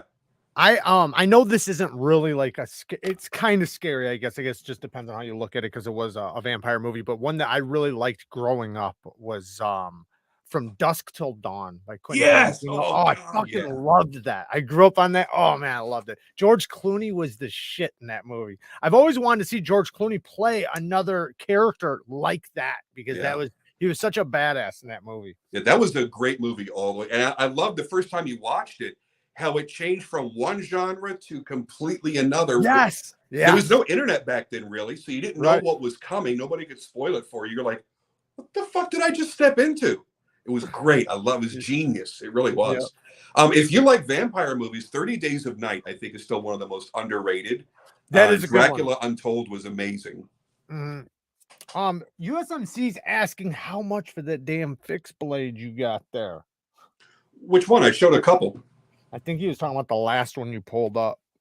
Was it this one, the Hellraiser V2? Yeah. It just sold today, actually. I made it 2 days ago. It sold today. One like this would be about $550 with leather. That's with all the high satins and all I did mirror polishing around the tang and all that stuff. So I put a little more work in that than, it's not just a stone wash blade or anything. So that one's $550 with leather, $500 without. But you don't have any for sale right now anyways, do you? No, I've made so few lately. Unfortunately, most have been customer orders. I made 3, now I got the hiccups and burps. I've had 3 available in the past month. I'm going to try to make, because again, I am now financing a very, very large and expensive move. So anybody that has had any interest at all, I'm going to make probably 5 knives available this upcoming month in October, because I'm going to have to shut my shop down for a month while I move, tear down, set up, and all that stuff. So if anybody's ever wanted anything, and because you're here because of JERAD, I don't ever discount unless it's to returning customers. But anybody that comes here and says, hey, I was watching you on JERAD's thing, I'll throw you a nice discount if you want to place an order. That's all I can awesome, say. Man. That is so awesome. You guys hear that? That's amazing. Fuck yeah. Well, dude, you took time out of your day to have me on your show and everything. So I still got to get a story out of you, though. So I'm going to read this next couple things, and then because we have about 18 minutes left. I just want to say very quickly, yes, Mandy didn't like it the first time. After that, loved it. The other 20 times I've watched it. What a fucked up fever dream of a movie that was. I loved it. Okay, go ahead. Knife Sergeant says, my favorite zombie-esque concept is from the Last of Us games, not a movie. The Last of Us, yeah. Last of Us games, not a movie, but it is being made into a show. I like it because what infects the humans race is not or exists in real life. That sounds badass. I like things that play into reality. And then we had I see a couple donations come in. Yeah, go for it. Do your thing. Spanky with the 5 bones. Thank you, man. Devil's Reject for the win. Rob Zombie is filming the Munsters right now. And no, it's out right now. Oh, it is out right now? Just don't. Did you see it?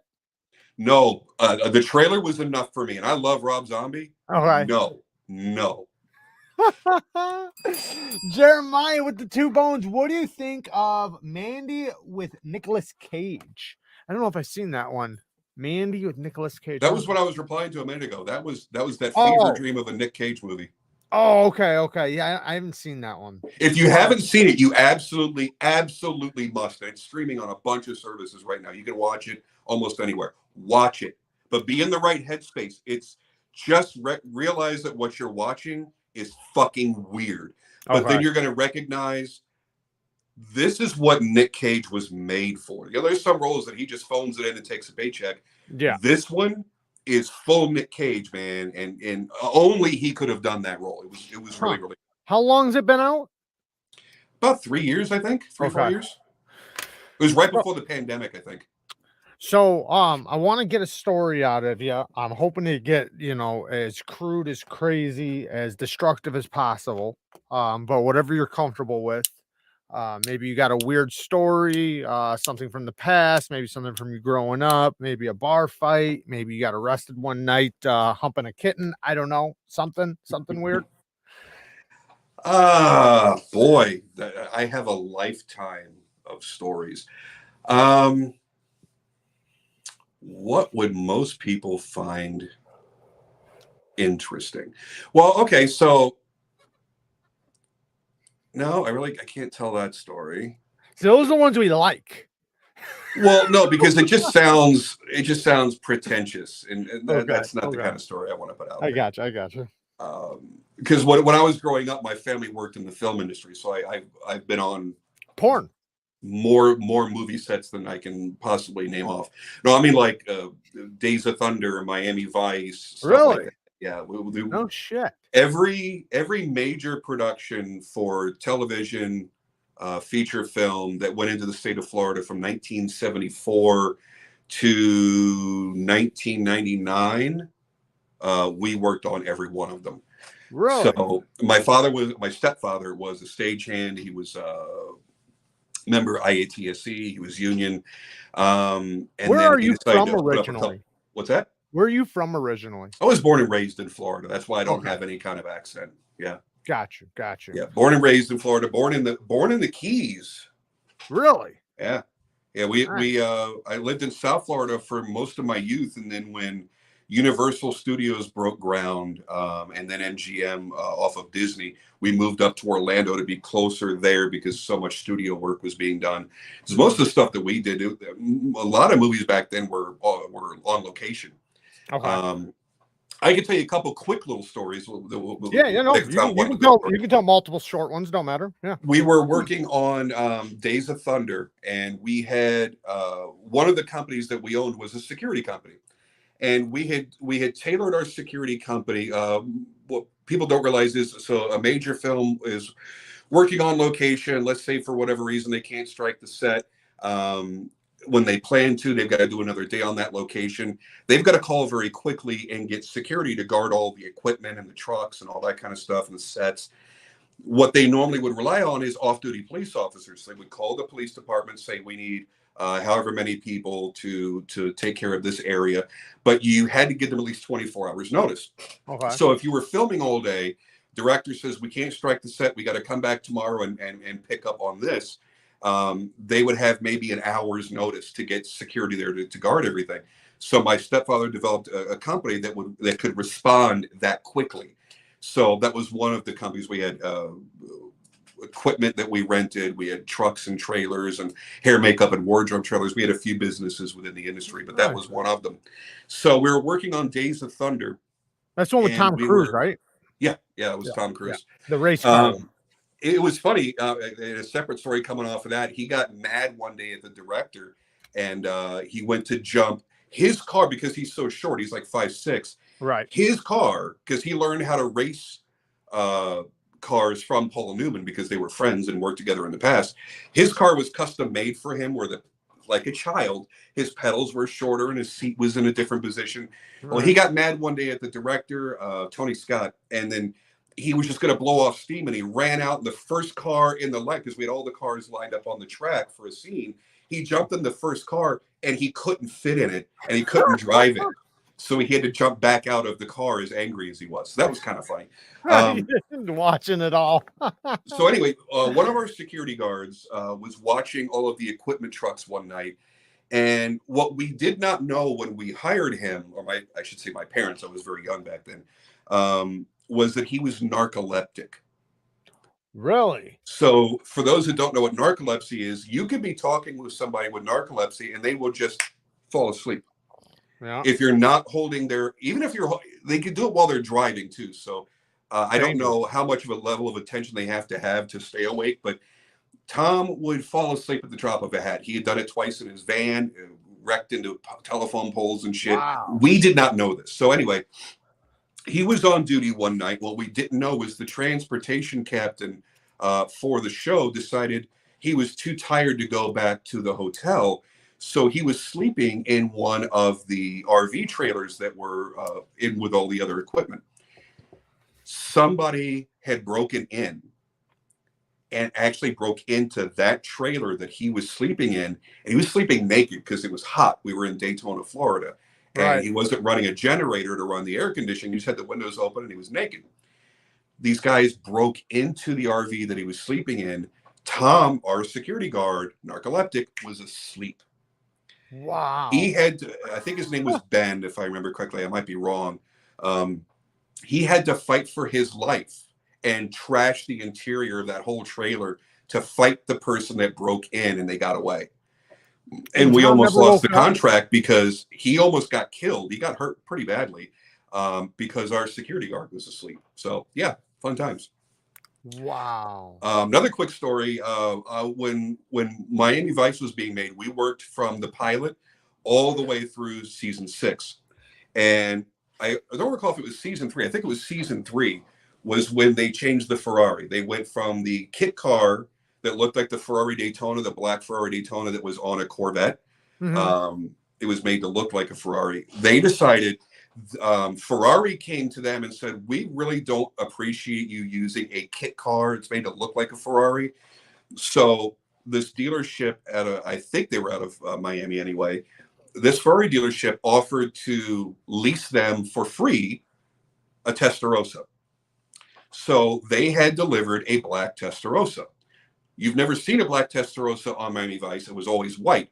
They filmed 2/3 of an entire episode with the black Testarossa. The director of that episode didn't like it. He's like, it's not different enough from the black Ferrari that's been on here for a couple of years. I want it painted white. Ferrari said, if you paint the car, you buy the car. You own the car. Right. And they were tremendously expensive.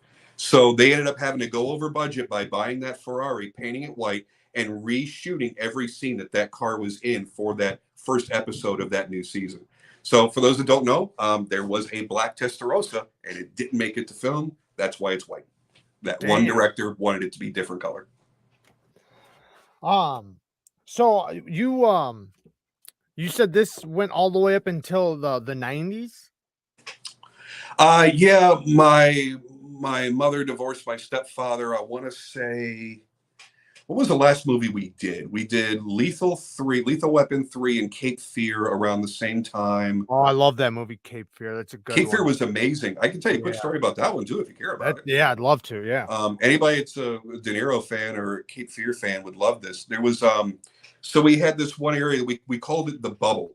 So you remember the houseboat scenes when the houseboat was going through the river? Absolutely. There were 3 locations. One was an actual river. That was all second unit stuff. We did the main boat scenes. If it was, if you needed to see the majority of the boat, where we were at was this little teeny tiny little studio that was off in the middle of nowhere, but part of Fort Lauderdale. And right behind the lot, there was a shitty little stream that the Greens people just dressed to make it look like the river. And we did some out there, but we had a houseboat that was built on hydraulics. Okay. And we called it the bubble, and some people called it the tank, but it was this studio that had I believe it was a 30-foot deep swimming pool, basically, is what it was. The hydraulics were bolted to the floor, and it held up the houseboat. And then there were these big wave. They were called wave machines. What they are, they're enormous barrels mounted at the top of basically a slide. Okay. And that barrel has a slot cut into it this direction. So you got the barrel, it's up there and it's rotating. Okay. And there's one slot cut into it. And what it would do is it would simulate waves crashing in. Gotcha. So when you watch the end of the movie and you're watching where all the waves are coming and crashing in over the boat, that's how that happened. and that was at the place that we called the Bubble. So on one of the last days that Robert De Niro worked, the scene was where he was he was still handcuffed to the rail and he was being pulled under. Yep. They couldn't use the big wave machines because it was far too much water. Like it could nearly decapitate him. Oh, so wow. they had a crew member standing by with a fire hose, and he would open and close it and just kind of spray him so you see the water hitting him. Yeah. The first take on that, the first time the guy opened the fire hose, I don't know if anybody here has ever played with a fire hose. I have. Tremendously powerful. Very powerful. Very, very powerful. He opened it all the way, and it hit De Niro in the face. Oh, fuck. Now, at that time, he had already started delivering lines, and it was supposed to splash up while he was delivering his lines, and he's kind of talking through the water. It hit him. Now, it was a good 20 feet away, but still 20 feet away at full blast is a lot for the human body. The water's heavy. Hit him straight up in the face, and he continued the scene until, because he couldn't hear anything at that point, when they finally signaled to him that they had already cut, he had finished his lines after being blasted in the face with a fucking fire hose. Wow. At full blast. Devoted. So at that point, everybody has such a tremendous, I mean, everybody loved him at the time anyway, but a tremendous respect for him. I don't like him now because of the things that he said over the past 5 years, but you could not believe what you watched as he got hit with that and then continued on almost as if it never happened. It was amazing. Yeah. How old were you when all that was like ending and everything? On Cape Fear, I would have been. Well, no, just period. Like 17, when your 18? family kind of got out of that. Oh, I was just turning 18 when my family had stopped. Yeah. Nice. Yeah. So it was fun. It was. People think it's exciting. It's not. When we were doing Cape Fear, there's a scene where Joe Don Baker had lined up that fishing line all around the windows and tied it to the teddy bear and was waiting for. He was sitting there with the revolver, waiting for it to twitch. To jingle. The one twitch, that was 8 hours. No shit. Scorsese wanted it to twitch a very certain way, and we all sat there for 8 hours while they zoomed in slowly on a bear and waited for it to twitch the certain way. 8 hours for what probably equates to 10 seconds of screen time. Yeah. So it is a very boring business sometimes. Yeah. Oh, but that was a part in the movie where, like you knew it was coming, and you were captivated on that part. But anybody who hasn't seen that movie, watch that movie. It's I grew up on it, so I know it, forwards and backwards. It's a great movie. Juliette Lewis was a raging cunt. And she was a teenager. She was a kid. She was like 15, 16 years old. Yeah. Horrible, horrible, horrible person. I'm sure she grew out of that. She was in From Dusk Till Dawn. Yes. Yep. Another one she was in that I thought California. Oh man, what the heck's it called? I'm Too Young to Die. That was a weird one. Yeah, it's a weird one. It's I think it's a true story. She was great in Natural Born Killers too. Yeah, she's been in a lot of stuff, but she was a cunt, huh? Oh, she was horrible. Everybody hated her. Yeah. I'm sure she grew out of that. It was just she was very, very young and got very famous very quickly. And I've heard that about different actresses and actors. Like obviously they're just human, so what you get on screen isn't the reality. But not usually. And then some are unbelievable. People want to laugh about Tom Cruise that he's crazy and shit. He was truly one of the nicest people that you could have ever met in your entire life. He was awesome. There was one time he held camera. We had broken for lunch, and he started playing like a football game out in the center of the track where the grass is. I don't know. I'm not a race person. I don't know what you call it. Infield, I guess is what it's called. Anyway, so they're out there playing football. He's playing football with the crew members, and he was having so much fun with them that he had them hold camera for another hour, which I can't even imagine how much money that costs, just so he could finish the game with the crew. That's the kind of guy that he was. He was really something cool, man. and then he went batshit crazy, I guess. But that man's an entertainer. I'll watch anything that he's in. He's one of the last. He is the last true movie star. Yeah, no, I've always liked him in movies. There's a handful of actors that I think I don't think they've made a bad movie. Like it just seems like every movie I watch from them, even like Leonardo DiCaprio, his Yeah, movies, I always like his movies. He's always really good. There's a handful of other ones. John Bruns, I want to apologize, man. I did not see it. Somebody just tipped me off that I missed your donation. Thank you for the 20 bones, man. I'm so sorry I missed it. He has a question for you. He says he has a custom bush tool coming in from the UK from Rob Evans. However, it's an RWL 34. Could you tell me a little bit more about the steel? I appreciate it. RWL 34 is fantastic. For those that don't know, that was it was named for Bob Lovelace, Robert W. Lovelace. The great thing about RWL 34 is it's a very, very clean steel without being one of these super steels, and it's not a CPM steel or anything. It's made by Damasteel, the Damasteel Corporation. People forget that that's the actual name of the company. It's not just the name of the material. So RWL 34, it's a high-speed precision steel, takes an extraordinarily fine edge. Yes. Very small carbide structure if it's heat treated properly, so you can bring it down to a very, very precariously thin edge. Without it being too risky of rolling or chipping. It's got a good degree of wear resistance and edge retention, not phenomenal. You know, it's similar to like 154 CM. I'd say a little better than that. But yeah, it's not phenomenal, but it's good. But that's still good though. You know, you guys, I was playing with this earlier. Mine's in Magna Cut, but the when these are finally made and available, the Avian Knives Atlas, they're going to be RWL 34. I think my favorite thing about RWL 34 is it's a good balance of stainless properties, edge retention, toughness at the edge to not really want to roll or chip very easily, but also takes every type of finish there is, like we were discussing earlier.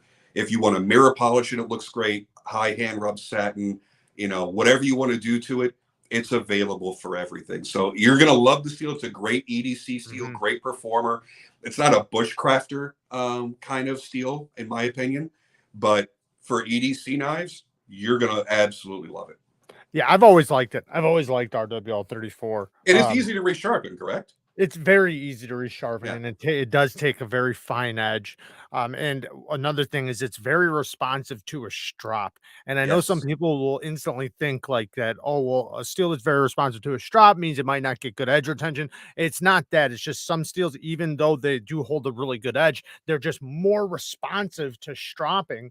And that's because they won't roll so quickly and dull themselves out from overstropping. Exactly. And in that very apex allows, you know, whatever the abrasive you're using to, you know, microchip it away, I guess, in a way to where it comes out really, really good from stropping. And now the benefit of that is that unlike maybe another steel that might hold an edge for a longer time, but won't be as responsive to a strop, you can strop it over and over and over and keep bringing your edge back.